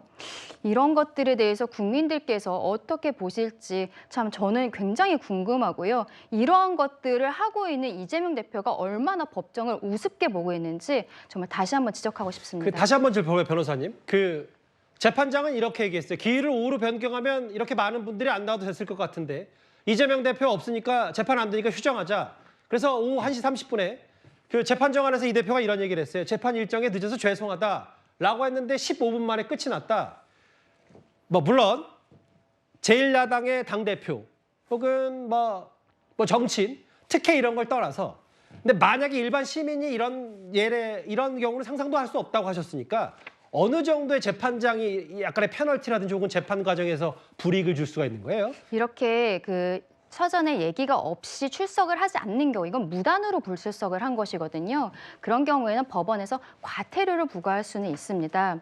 다만 이러한 경우에 과태료를 부과하는 것은 재판장의 완전한 재량이 있습니다. 예. 또 알려진 바에 따르면 오히려 이재명 대표 측에서 과거에 지금 누구죠? 개항에 출마하고 있는 유동규 전 본부장. 네. 유동규 부장이 지난번에 재판에 출석하지 않은 것에 대해서 과태료를 부과해달라고 오히려 요청을 한 적이 있었거든요. 예. 그런데 지금 본인이 오히려 출석을 하고 있지 않은 것입니다. 이런 거에 대해서는 과태료 부과는 어쨌든 재판장의 완전한 재량이기 때문에 시민들이나 국민들께서 무엇이라고 압력을 넣기는 어렵습니다만은 재판부를 정말로 우습게 보고 있다. 다시 한번 지적하고 싶습니다. 최진봉 교수님, 당대표 바쁘죠, 당연히. 지원 유세도 가야 되고 선대위 출범식도 참석을 해야 되고. 근데 이제 제 기억이 맞다면 이재명 대표가 과거에 검찰이 재판에 넘기니까 무리한 기소다. 이제부터 법원의 시간이고 법원에서 차분히 다 하나씩 다투겠다. 근데 다투려면 재판에 나가서 다투어야 되는데 뭔가 여러 일정들을 이유로 이렇게 재판의 오전 일정을 건너뛴다. 논란은 좀 있는 것 같아서 질문을 드린 거거든요. 그러니까 예를 들어서 이재명 대표가 지금까지 모든 재판을 그렇게 했다면 문제가 된다고 생각해요. 그러나 예. 대체적으로 성실하게 다 출석을 했었어요, 재판에. 오늘 상황이 물론 이제 말씀하신 것처럼 원래 예정돼 있던 재판에 다른 일정이 있다 보니까 연기를 요청했고 예. 거의 재판부에 받아들이지 않아서 가고 있었는데 늦게 오는 바람에 또 오후로 연장이 됐죠. 일반 시민의 입장에서 대표라고 그럴 수 있냐 이렇게 얘기할 수 있겠죠. 그러나 저는 아까도 말씀드렸지만 이재명 대표가 재판의 여러 가지를 받고 있는 상황에서 지금까지 가능한 한 재판에 출석할 수 있는 모든 여건들은 다 지켰다고 생각해요. 예. 그러니까 불가피한 상황에서 그 부분이 좀 연기가 됐고 오늘 같은 경우도 아마 선대위 출범식 때문에 좀 이제 늦게 갔던 것 같아요. 그리고 물론 짧게 요청을 했지만 어제 이제 요청을 했는데 받아들이지 않은 것이고요. 그런 점에서 본다고 하면 당대표 특히 총선을 앞두고서 일정이 많다 보니까 이런 일이 발생한 것 같고요. 만약에 총선 기간이 아니었다면 저는 이렇게까지 하지 않았을 거라고 생각해요. 예. 이제 불가피한 사정 때문에 그렇게 된 것이니까 그럼에도 불구하고 이재명 대표는 앞으로 열심히 출석할 거라고 저는 봅니다. 예. 근데 지금 아까 최진봉 교수께 대체적으로 재판에 잘 출석했다는 표현을 쓰는데 주관적 표현이니까 팩트로 제가 공방을 하자는 건 아니고 다만 지난번에도 몇 번 법원 출석을 미루려고 했다. 그리고 그러면 과태료 부과해야 되는 거 아니냐. 아까 강전혜 변호사가 얘기했었기 때문에 그 부분에 따라서는 조금 더 제가 설명을 좀 덧붙여야 될 것 같아요. 알겠습니다. 오후 재판 열렸는데 15분 만에 끝났다. 오전 재판 건너뛰고 일단 오후에 왔다. 이현정 의원님. 네. 뭐 유 전 법무장도 사실 지금 재판 미뤄달라고 하는데 재판부가 받아들이지 않는다. 뭐 이런 얘기도 있었으니까요. 다음 화면을 보겠습니다. 근데 이제 3월에만 총 5번의 재판 출석이 예정돼 있고 이제 공식 선거일이 시작되면 또 그 부분이 바토 왔으면 이재명 대표에 대한 여러 이런 재판 일정들로 뒷말이 좀 나올 텐데 앞으로 이거 재판 과정 어떻게 이현정 의원님 전망할 수 있을까요? 그러니까 이재명 대표가 지난번 단식을 했지 않습니까? 그때 뭐 한 달여 동안 사실 재판이 진행이 안 됐잖아요. 그러면서 재판을 고의적으로 사실 나오지 않는 것이죠. 이제 그러다 보니까 재판부도 도저히 이거는 이제 재판의 어떤 지연이나 불참을 받아들일 수 없다라고 해서 지금 재판을 지금 진행하고 있지 않습니까? 당연히 이제 총선 기간 중에는 재판하지 말아 달라고 그랬지만 이미 그 전에 이 재판을 상당히 연기했던 그런 전력이 있기 때문에 이제 이런 이야기를 한 것 같습니다. 저는 물론 뭐 이재명 대표 입장에서는 본인의 어떤 상황들을 유리하게 하기 위해서 또 일이 바쁘니까 이런 부분들 뭐 지적해서 당연하다고 생각이 듭니다. 그런데 저 근본적인 문제는 저는 법원에 있다고 봅니다. 예. 자, 법원에 지금 선거법 재판 같은 경우요. 지금 벌써 얼마나 진행되고 있습니까? 근데 유창훈 부장판사가 그만뒀지만 강규태 부장판사요. 그만뒀지만 이 사람이 지금 재판을 2주에 한 번씩 하다가 그것도 처음에 굉장히 오래 끌다가 결국 본인 결론도 내리지 않고 그냥 그만둬버렸지 않습니까? 예. 다른 재판부도 마찬가지예요. 이렇게 재판을 연기하고 끌면 뭔가 단호하게 대처를 한다든지 재판을 촘촘히 잡아서 빨리 재판을 하면 될 텐데 그냥 하염없이 재판을 늦춥니다. 자, 그래 놔놓고 이거를 갖다가 지금 이재명 대표 입장에서 보면 재판이 그냥 2주에 한 번씩 뭐 잊을만 하면 한 번씩 이런 상황이 되잖아요. 근본적으로 법원이 자신들의 권위, 자신들의 법원의 권위를 강화하려면 제대로 재판을 갖다가 진행을 하고 이런 복잡한 사건은 집중 심리를 통해서 빨리 시간을 줄여야 돼요. 지금 벌써 몇 년째입니까? 지금 재판 자체가. 선거법은 원래 6개월 만에 지금 1심이 나오게 돼 있지 않습니까? 예. 근데 지금 벌써 1년이 넘도록 지금 진행이 아무 재판의 결과가 나오고 있지 않지 않습니까? 그건 저는 근본적으로 법원의 잘못이 있다 이런 생각이 듭니다. 일단 지난번 금요일에 선거법 위반 혐의는 출석했는데 오늘 오전에는 나오지 않았고 오후에 연기됐는데 그마저도 15분 만에 끝났으니까 또 바로 뒤에 또 이 대장동 의혹 관련이 있고 월요일에 위증교사 혐의, 22일에는 똑같이 2주 만에 선거법 위반 혐의도 열린다. 일단 본인도 죄송하다고 했어요. 재판정, 법정 안에서요. 앞서 이재명 대표뿐만 아니라 국민의힘도 수도권 3인방 등이 한동훈 위원장을 이번에 선대위에서 본격적으로 돕기로 했다면 오늘 사실 이재명 대표도 이 일정 때문에 재판 출석이 어려웠다. 이걸 얘기한 모양입니다. 바로 민주당 선거대책위원회 발족식. 이해찬 고문, 김부겸 전 총리 3명의 공동 상임 선대위원 체제가 오늘 출범했습니다. 저는 이제 현실 정치를 떠났습니다만 이번 선거만큼은 절대로 놓쳐서는 안 되겠다는 그런 절실한 심정이 들어서 선대위에 합류하게 됐습니다. 민주당에서 최근에 공천 파동도 있었고 지지층들이 실망을 해서 조국당으로 가는 분석도 있는데 그 점에 대해서 혹시 어떻게 보시는지요?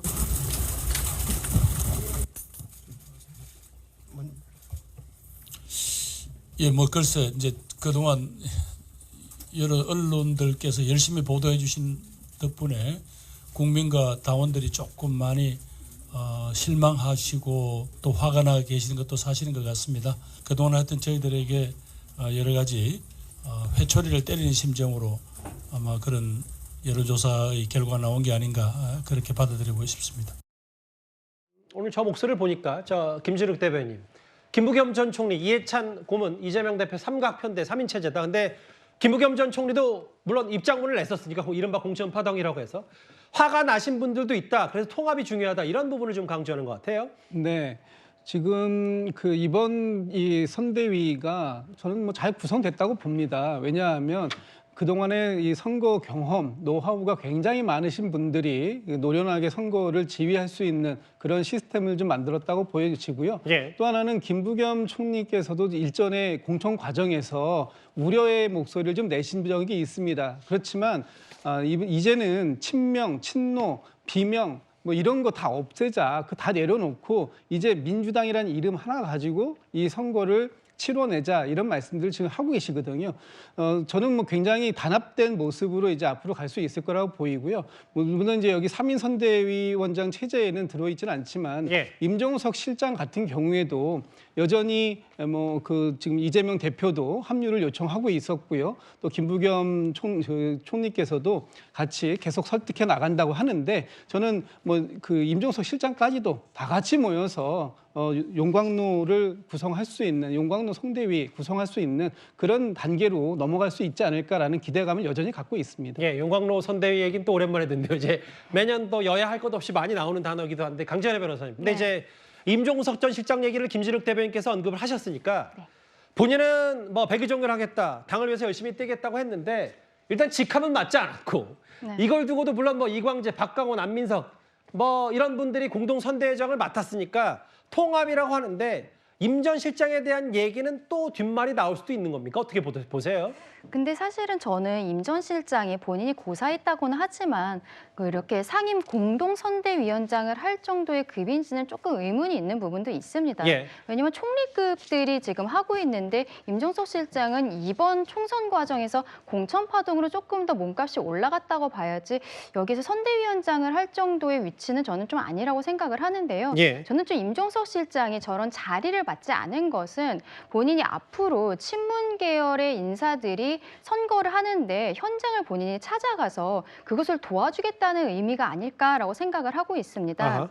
전체 선거 판세를 함께하기보다는 친문 인사들에 대해서 돕고 그럼으로써 본인이 어쨌든 이번 그 선거 과정에서 민주당의 일원으로서 열심히 했다라는 명분을 가지는 거죠. 그리고서는 이제 8월에 전당대회가 있을 것인데요. 거기에서 친문 계열, 그러니까 비명 계열로서 본인의 입지를 공고히 하기 위해서 저렇게 이야기를 하고 있는 것이 아닌가라고 생각을 합니다. 지금 뭐 족저근막염이 있어서 뭐 나서기가 어렵다라는 이야기도 하고 있는데 저는 뭐 그게 엄청나게 힘든 병이라고 생각하지는 않습니다. 향후에는 본인이 좀 선택적으로 선거 유세를 하지 않을까라고 생각을 합니다. 그건 이제 주관적 표현. 이제 아픈 사람이 이제 아파서 유세 못 도와줄 수 있으니까 그건 좀 순화할 테고요. 이현정 의원님. 참 저도 임 실장 잘 알지만 정치적으로 보면 참 잔인하다는 생각이 많이 들어요. 그 뭐냐면 공천도 못 주잖아요. 안 주잖아요. 그렇게 전화했는데 이재명 대표 전화도 안 받잖아요. 자, 그런데 이제 공동선대위에 맡아서 당의 앞에 얼굴로 해서 선거운동을 지지해라? 참 이걸 도대체 어떤 참 합리적으로 할 수 있는 일인가요? 당신은 공천 안 되기 때문에 이거 안 돼라고 이야기하면서 그렇게 만나달라, 전화 통화하자라고 했는데 다 거부하고 이제 와서 전화해서 공동선대위에 맡아서 당의 얼굴로 자, 이 후보 찍어주십시오라고 이야기를 해달라는 것 자체가 이건 너무 정치적으로 잔인한 거 아닙니까? 참 아무리 정치가 각박하다하지만 저렇게 당에서 공천도 못 주는 사람을 공동선대위원장 나서서 선거 도와달라? 참 저는 염치가 없다는 생각이 듭니다. 야당도 민주당도 선대위 체제가 출범했습니다. 이재명 대표 오늘 일정 선대위 출범식과 이재명 대표 재판 얘기 여러 우여곡절과 논란거리들을 이번 주제에서 짚어봤습니다. 이제 오늘 새로 나온 공천 발표 내용들 몇 가지 짚어볼 차례입니다.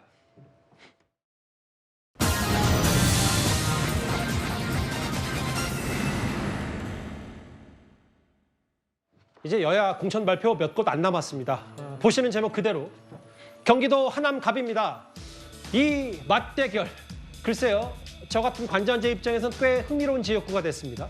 이른바 친윤의 호위 무사와 과거 윤석열 대통령을 징계했던 전직 법무부 장관이 하남에서 맞붙게 됐습니다. 저는 윤석열 대통령 후보의 수행실장으로 누구보다 우리 정부의 성공을 바라는 한 사람입니다. 윤석열 정부가 성공한 정부로 역사의 길이 남을 수 있도록 국민의힘이 수도권에서 승리를 거두는 미랄이 되겠습니다. 장관의 말을 겸허히 들으면 좋게 지나갈 일을 세상 지휘랍시고 해가지고 일을 더 꼬이게 만들었어요. 말 안 듣는 검찰총장 두고 일을 해본 적도 없고. 저희가 4년 전 추전 장관, 추미애 전 장관의 영상까지 소환한 이유는 바로 이겁니다. 강전혜 변호사님. 이른바 찐윤.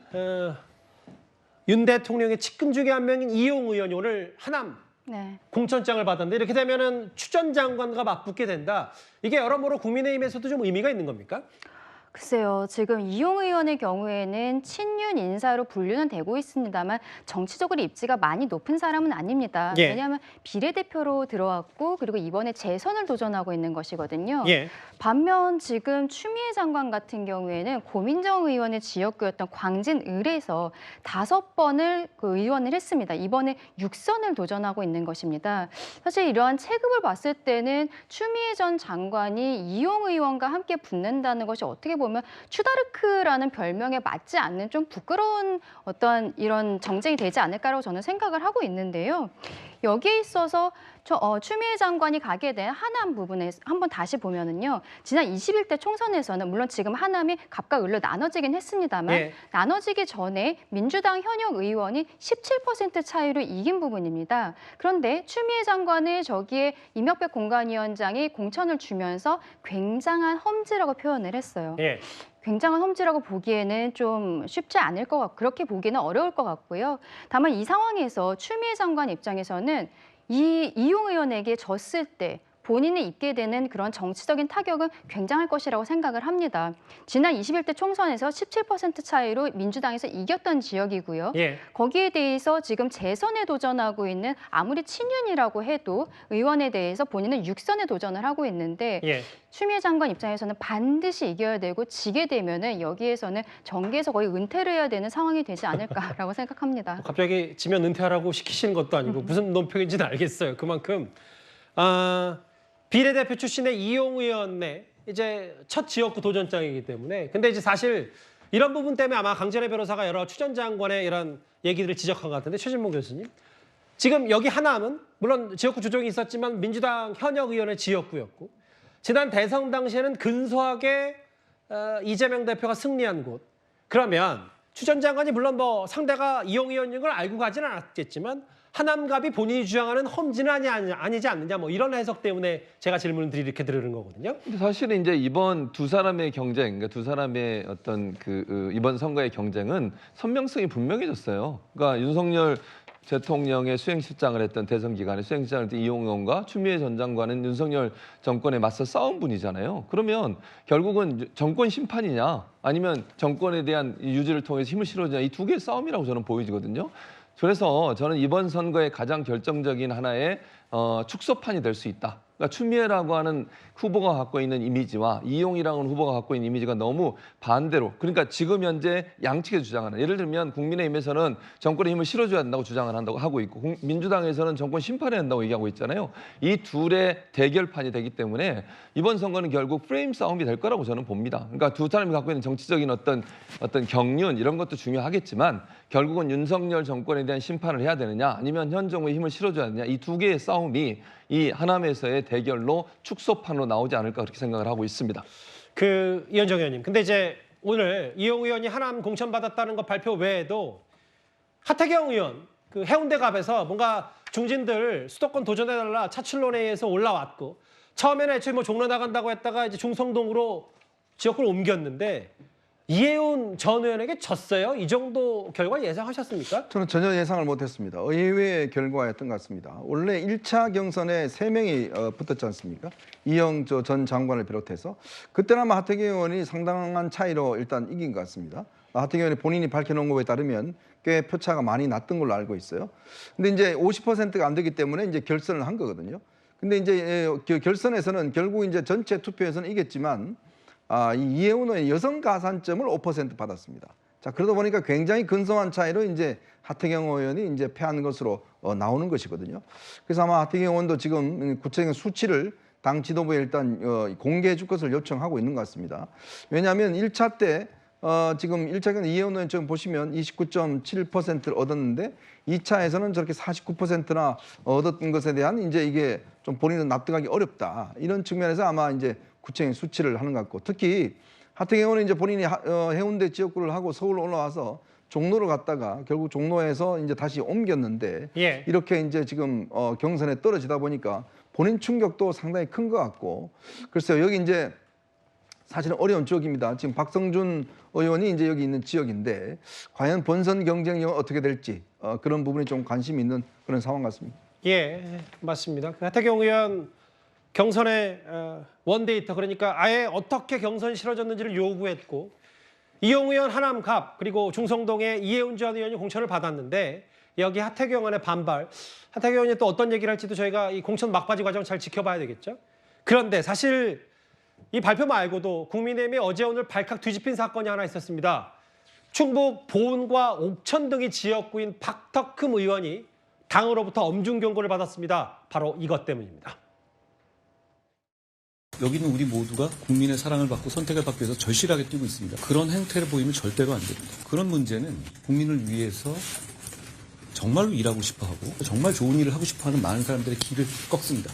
누가 보던 안 보던 공개될 자리이건 아니던 간에 지금은 그런 일을 하면 안 됩니다.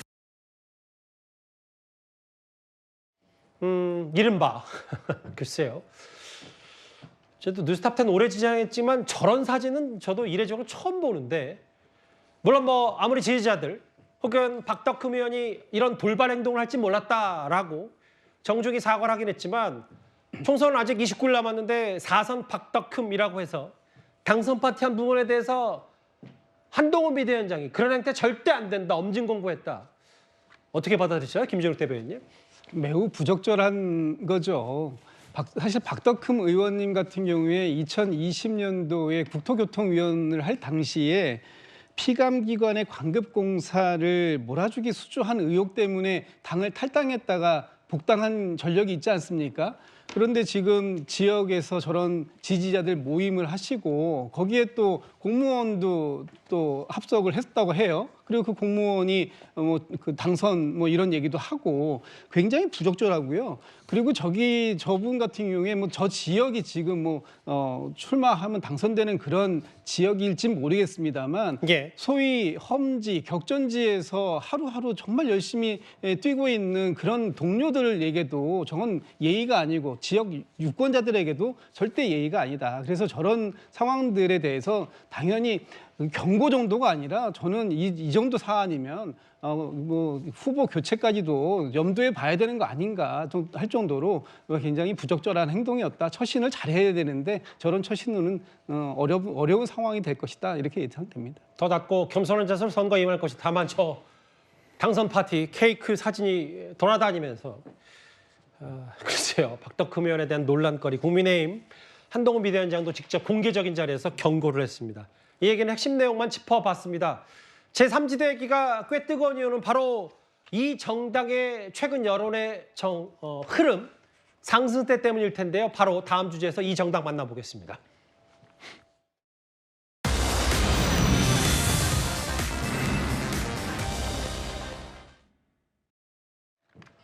조국 전 장관, 조국 대표에게 기자가 물었습니다. 만약에 유죄가 확정된다면 어떻게 할 거냐라고 물으니 저희가 준비한 오후입니다. 대법원에서 유죄가 확정될 가능성이 높은 사람이 만든 이 당에 대한 여론 흐름이 심상치가 않습니다. 물론 법적인 부분과 정적인 부분을 별개로 본다고 하더라도 그만큼 반윤 정서가 큰 거 아니냐라는 야권의 일부 시각도 존재하는 것 같은데, 오늘 조국 대표가 본인 비례대표 출마를 공식 선언했습니다. 국민 여러분, 검찰 독재 조기 종식과 사법 정의 실현을 위해 조국혁신당은 22대 국회 첫 번째 행동으로 한동훈 특검법을 발의하겠습니다. 검찰 독재의 황태자 한동훈 대표가 평범한 사람들과 같이 공정하게 수사받도록 하라는 국민의 명령을 받드는 행동입니다. 대법원은 판결을 기다리고 있는데 유죄 판결이 나올 경우에는 그 이후에 대처는 어떻게 하실 생각이십니까? 대법원 판결이 언제 어떻게 나올지는 저는 알 수가 없습니다. 그 순간까지 저는 지구가 망해도 내일 멸망해도 사과나무를 심는다는 마음으로 4월 총선에 임할 것이고 그 뒤도 마찬가지일 것입니다. 글쎄요, 대략적으로 조국 대표가 공개적으로 이제 비례대표 신청을 했고, 나는 당대표지만 그거에 저 일절 관여하지 않겠다고 했는데, 대략 5%로 가정을 했을 때 적어도 최소한 그럼 한 3성, 4성 나온다. 강전혜 변호사님, 특히 이제 황운하 의원, 신장식 대변인, 조국 대표에 대한 이 비례 후보 순번 셀프 추천 아니냐, 여러 가지 좀 갑론을박이 있는 것 같습니다. 글쎄요, 저거는 뭐 형이 무거운 순으로 그 번호를 주려는 건지 참 의아한 상황입니다. 신장식 대변인의 경우에도 과거 음주운전 그리고 무면허 운전으로 벌금형을 받은 적이 있죠. 황운하 의원의 경우에는 지금 항소심이 진행 중인데 울산시장 선거 개입 사건으로 실형을 받았습니다. 그리고 조국 전 장관의 경우에는 항소심에서도 실형 2년이 나온 상황인데 법정 구속되지 않았으니까 지금 창당을 해서 대법원 재판을 하고 있는 상황이거든요. 이 상황에서 글쎄요, 조국 전 장관이 비례대표로 출마하겠다는 것이 국민의 입장에서 고마운 것도 있는 것 같습니다. 왜냐하면 지역구 출마하면 구속됐을 때 그 지역구 다시 보궐선거해야 되거든요. 그거 다 국민 세금으로 하는 거 아닙니까? 비례대표 하면은 본인 구속되면은 후순위가 그냥 붙어서 가면 되는 것이니까요. 근데 여기에 있어서 조국 대표가 본인이 비례대표로서 출마하겠다고 이제 정확하게 선언을 했는데요. 본인이 2번을 들어간다고 해도 어차피 지금 1심과 2심에서 실형 2년이 나왔고 이런 똑같은 상황에서 대법원을 갔기 때문에 아마도 지금 법조계에서는 올해 안에 이제 조국 대표에 대한 대법원 판결이 나올 것으로 예상을 하고 있습니다. 1심과 2심이 만약에 엇갈린 경우에는 조금 더 길어질 수 있는데 지금 일관되게 가고 있거든요. 그렇기 때문에 대법원에서 만약에 올해 안에 여기에 대해서 형을 확정을 한다면 그때 이제 구속이 되게 되는데 그러면 본인이 2번을 가든 4번을 가든 큰 의미는 없을 것이라고 생각을 합니다. 근데 여기에 있어서 조금 아까 그 박스에 있었던 3명의 인물, 이 인물들이 모두가 다 형을 받은 사람들이라는 거죠. 물론 신장식 대변인, 황운하 의원, 조국 대표 말씀하시는 거예요? 여기에 대해서 국민들께서 어떻게 받아들이실지 지금 조국 전 장관이 만든 조국개혁당이 조국혁신당이 굉장히 좀 이렇게 인기가 있는 것으로 보이지만 이게 언제까지 갈 것인지 저런 사람들을 범법자들을 저렇게 비례대표 앞순위에 넣는다는 것이 국민의 눈높이에 맞는데 참 굉장히 의문스럽습니다. 아직 최종 대법원 판결은 남아있기 때문에 신장식 변호사는 확정이 되어 있는 거고 신장식 대변인 그렇지만 이제 아직 그 황운하 의원이나 그렇기 때문에 너무 뭐 범법자라고 너무 단언하지 마시고 다만 피고인 신분이라는 건 저도 알고 있으니까요. 기자들이 물으니까 뭐 한 그루의 사과나무를 심겠다라고 조 전 장관, 조국 대표가 얘기를 했는데 특히 이 부분이 어제 오늘 얘기들이 많았던 게 이현정 의원님. 황운하 의원이 이제 비례대표 나가겠다고 하면서 본인 지역구에서 재선 도전 않겠다는 말이지 총선 불출마 뜻은 아니었다. 일부 기사에 오류가 있어서 정정 보도까지 요청했는데 어떻게 좀 해석하셨어요? 참 기가 막힙니다, 진짜. 그럼 어떻게 물어봐야 되나요? 뭐 10곡이라도 물어봐야 되나요? 참 이 정치인의 말이라는 게 그나마 좀 신뢰성이 있어야 될 텐데 이미 본인이 불출마하겠다는 선언을 한다 그러면 다 그렇게 인식되는 거 아니겠습니까? 저걸 굳이 그렇게 이야기를 해서 내가 그 지역에 불출마한다는 거지 비례대표 아니었다 이렇게 지금 핑계를 대고 있는 참 저런 모습을 보면서 정말 저분은 과연 정치할 자격이 있는지 저는 되묻지 않을 수가 없습니다. 왜냐면 우리가 국민들이 정치인이 한 말, 뭐 그런 거 가지고 사실은 정치하는 것들이 말이 전부지 않습니까? 근데 본인의 출마를 두고도 저렇게 말을 바꾸고 더군다나 이제 또 한 당을 탈당해서 이쪽에 비례정당으로 가서 지금 뭔가 또 출마하겠다고 지금 저렇게 하고 있는 것인데 참 얼마나 뻔뻔스러워야 되는 것인지 정치를 하는 것인지 참 저도 정치인들을 많이 봐왔지만 저렇게 말 한마디 한마디를 저렇게 국민들에게 속이면 국민들이 정치를 얼마나 더 불신하겠습니까? 제발 좀 국민들의 좀 염치가 있게 행동하는 게 좋을 것이다라는 그런 말씀만 드리겠습니다. 사실 오늘 조 전 장관, 조국 대표가 본인 비례대표 얘기를 하면서 한동훈 특검법, 이른바 한동훈 위원장 특검법을 발의할 것이다 라고 하면서 그래서 비례대표 출마한다. 고발사주 의혹, 딸 논문 대필 의혹, 윤석열 당시 징계 관련 의혹 등 총장의 징계 관련 의혹 등을 다 샅샅이 뒤지겠다고 했는데 좀 크게 보면 이런 것 같아요. 어쨌든 현실이 됐기 때문에 최진봉 교수님. 지지율로 봤을 때 오히려 일부긴 합니다만 비례대표에 조국 혁신당을 찍겠다라는 여론도 비교적 있다. 거의 파이가 민주당과 비슷하다고 판단하면 이게 처음에는 국민의 입장에서는 그 민주당과 조국당, 이른바 조국혁신당이 나눠갔겠지라고 방금만 했다가 이제 이렇게 되면 국민의힘 입장에서도 야권 파이가 커지는 건 아닌지 뭐 이런저런 시각들도 있는 것 같습니다. 그럴 가능성을 전혀 배제할 수는 없죠. 물론 저는 비례대표 의석에서 민주당을 지지하는 측을 많이 잠식할 거라고 생각해요. 기본적으로. 그러나 그것이 거기에서 멈추지 않을 수도 있다고 본다는 거죠. 무슨 말이냐면 조국 지금 대표죠. 조국 대표가 갖고 있는 여러 가지 이미지가 예를 들면 재판 때문에 갖고 있는 부정적인 이미지도 있지만 또 여러 가지로 핍박받았다는 이미지도 있어요. 그리고 중도층 중에 보수 성향을 갖고 있지만 중도층에 가까운 분들 입장에서는 또 일정 부분 현 정권에 대한 심판론에 힘을 실어주는 부분이 있습니다. 그런 부분들 같은 경우 민주당보다는 조국 혁신당을 찍겠다고 하는 분도 있을 수 있다고 저는 생각해요. 그 정도가 어느 정도냐는 이제 두고 봐야 될 문제이지만 단순히 민주당에 있는 표만을 잠식하는 것이 아니라 중도 진영이나 아니면 아직도 정당을 결정하지 못하는 분들 입장에서 일정 부분 좀 더 윤석열 정권에 대한 심판에 힘을 실어주겠다고 생각하는 분들은 민주당보다는 조국 혁신당에 힘을 실어줄 수 있다. 왜냐하면 선명하게 현 정권에 대한 비판을 하고 있잖아요. 한동훈 특검법을 얘기하는 것도 결국은 한동훈 비대위원장과의 각을 세우는 거 아니겠어요? 이런 점은 결국 정권 심판론이 강하게 작동하게 만드는 기제가 될 수 있기 때문에 저는 중도에 있는 분은 아직 어떤 당을 선택할 결정하지 못한 분들에게 비례대표 투표를 조국 혁신당이 할 가능성도 충분히 있다. 그래서 그런 부분까지 잠식할 가능성이 있다고 보여집니다. 이게 20대 대선 당시에 이재명 후보를 찍었던 유권자 중에 한해서 36, 40 뭐 이런 여론조사 나왔다. 의미 있는 여론조사까지 짚어봤습니다. 그러면 지금까지 들은 여러분들의 목소리를 만나볼 차례죠. 첫 번째 댓글을 바로 만나보겠습니다. 조금 박해도 사라지고 민주당의 쓴소리도 사라졌다. 이 표현을 해주셨네요. 법은 모두에게 공평해야 된다라고 하셨고요. 당에 남는다고 훈장받나요? 뭐 비명계, 하위 평가받은 인물들 왜 당에 남았냐 이렇게 말씀하신 것 같아요. 또 하나 보겠습니다. 지역구 곳곳 이름 정도는 파악해야 안기령 후보 비판하신 목소리도 있는 것 같고요. 마지막 보겠습니다. 혈압 상승한다. 뭐 때문에 갑자기 피가 거꾸로 솟는지 모르겠는데 뭐 이 총선판 그만큼 혼탁하다는 뭐 여러 측면 있지 않겠습니까? 댓글 5개 모두 감사드립니다. 어제 오늘 꽤 논란거리인 바로 민주당이 주도하는 야권 비례정당 비례후보 1번 얘기를 다음 주제에서 바로 만나보겠습니다.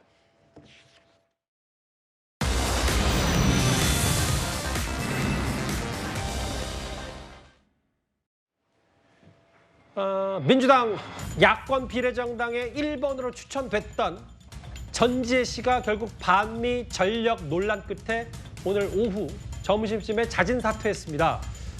그런데 이게 끝이 아니었어요. 결국은 민주당이 이걸 수수 방관했다는 비판, 면치 못한다는 의견까지 나왔습니다. 화면을 만나보겠습니다. 당초에 전략공관위에 위임되었던 추천 후보 중에 선순위 후보자 한 분, 그리고 후순위 후보자 한 분이 각각 변경되었습니다. 선순위 후보자분은 왜 대상자가 바뀌는 거예요? 저희가 검증 과정에서 최고위 과정에서 약간의 우려가 있어서 후보로 추천하기에 조금 부적절할 수도 있겠다고 하는 판단 때문에 후보를 교체하게 되었습니다. 비례대표 1번이잖아요. 반미, 그리고 종북, 그리고 한미연합사의 해체, 그리고 이 연합훈련의 중지, 이것을 이번 총선의 공약으로 내건 건지 저는 그게 궁금합니다. 그분을 뺐다 넣었다 그런 차원의 문제가 아니죠. 왜냐하면 그분 말고도 많잖아요. 그건 그분 한 분을 바꾼다라고 해서 해결될 수 있는 문제가 아니라 그냥 우리 정책적으로 얘기해보자는 말입니다. 아예 오늘 자진 사퇴했고 뭐 그러면서 여러 얘기들을 하면서 떠났는데 강지아래 변호사님, 한동훈 위원장 말은 이게 반미 종북이 민주당 공약인지 한 사람 바꾼다고 될 일 아니고 이재명 대표가 이 미군에 대해서 어떻게 생각하는지 이걸 계속 캐묻고 있습니다. 네, 맞습니다. 오늘 사퇴를 한 전지혜 씨 같은 경우에는 반미 시위를 굉장히 주도했던 것으로 알려져 있는데요. 어저께 시민단체에서 추천했던 4명의 후보 중에서 전지혜 씨가 여성으로서 1번이었기 때문에 지금 민주당의 위성정당에서 비례 1번을 받는 것이 예상이 되는 상황이었었습니다. 그런데 문제는 민주당에서 시민단체에서 추천한 이 4명의 인사에 대해서 모두 다 재추천을 요청을 했는데 거기에 대해서 시민단체 측에서는 아직까지 별다른 답장이 없는 것으로 알고 있습니다. 그런데 지금 아까 얘기했던 전지혜 씨는 결의하나라는 단체에서 활동을 열심히 했는데요. 결의하나의 이사장은 조성우라는 사람입니다. 이 사람은 이적단체로 되어 있는 범민련에서 대표도 하고 있었는데요. 이 사람이 지금 이러한 민주당의 위성정당에 있어서 비례연합을 주도했던 사람입니다. 근데 이 사람이 그대로 있다면 전지일 씨는 후보에서 사퇴를 한다고 해도 비슷한 사람을 또다시 추천할 가능성이 있는 것이죠. 근데 이런 것에 대해서 민주당에서 몰랐다, 이렇게 과실로서 이야기할 수는 없을 것 같습니다. 왜냐하면 위성정당을 처음에 만든다고 했을 때 시민단체들이 예비 모임들을 했었거든요. 당시에도 간첩죄라든지 이런 것과 관련이 되어 있는 문제되는 인사들이 이러한 예비 모임에 참석을 했다는 것이 언론들에 굉장히 보도가 많이 되어 있었습니다. 잠시만요. 그러니까 말씀 그래서 정말 죄송한데 강 변호사 말씀은 이런 상황이 이뤄질 걸 민주당도 익히 알고 있었을 텐데 그동안은 좀 지켜보고만 있다가 문제 커지니까 번복하는 게 결국 민주당이 피해자가 아니라 이걸 다 수수방관한 꼴이다, 이 말씀하고 싶으신 거예요? 네, 맞습니다. 그렇기 때문에 지금 이 상황에 대해서 민주당이 물론 재추천을 요청을 했지만 그쪽에서 받아들이지 않을 가능성 저는 있다라고 생각을 하고요. 예. 민주당이 남일인 것처럼 이야기할 것이 아니라 이런 사람들이 추천이 들어오는 과정에 있어서 반미라든지 이런 것들에 대해서 민주당 스스로가 어떻게 생각을 하는지 밝혀야 된다라고 한동훈 위원장이 이야기한 것입니다. 그리고 오늘 민주당 몫의 비례대표 20명, 30명 정도 선순위권을 오늘 민주당 당이 밝혔습니다. 발표를 했는데 그런데 이 선순위, 우선순위에 드는 인물 가운데 최근에 김어준 씨의 유튜브에 나가서 여러 이런 발언을 했던 인물까지 얘기 나오면서 도마 위에 오른 경우가 있습니다. 일단 저는 첫 번째 드는 생각은 조건반사다. 왜 파블로프의 개처럼 그냥 아무 생각 없이 미국이라는 대상에 대해서는 크고 두려운 존재, 우리에게 도움을 주는 존재라고 생각도 하지만 그렇게 각인을 하고 싶어 하는 겁니다. 사람들이. 일단 자아는 없는 상태인 거죠. 최진봉 교수님, 강유정 교수인가요? 이제 문화평론가이기도 하고 여러 그 유튜브에서 활동했던 인물이 아마 민주당 몫의 비례대표 우선순위에 든 것 같은데 저 방송에서 저 말만 한 건 아니니까 다만 윤 대통령을 너무 비하하는 발언들이 도마 위에 되면 민주당 몫의 비례대표 논란은 커지지 않을지 어떻게 좀 판단하세요? 그러니까 뭐 예를 들면 윤석열 대통령의 개인적인 부분들을 거론한다거나 또는 뭐 예컨대 자아가 없는 상태. 물론 이 표현을 제가 이해하기는 그러니까 주도권을 가지고 우리가 한미 관계에서 좀 더 주도적으로 해야 된다 이렇게 이해는 돼요. 충분히 이해가 됐는데 어쨌든 이제 대통령에 대해서 인격적으로 좀 낮게 표현하는 부분들은 좀 삼가할 필요가 있어요. 저는 그렇게 생각하고요, 개인적으로. 다만 이제 강유정 교수가 얘기했던 말이 그런 의도를 갖고 했다고는 보이지 않습니다. 예컨대 이제 미국과의 관계에서 우리가 주도권을 쥐어야 된다는 부분을 강조하다 보니까 저런 얘기가 나온 것 같은데 저런 얘기들도 결국은 다 논란이 될 수 있는 거니까 말 한마디 한마디를 대단히 조심해야 된다 그렇게 생각합니다. 민주당 계열 이제 비례대표 진통 얘기까지 길지 않게 만나봤습니다. 화요일 뉴스탑10 준비한 소식은 여기까지입니다. 곧바로 뉴스 8도 이어지니까요. 많은 시청 바랍니다. 여러분 고맙습니다.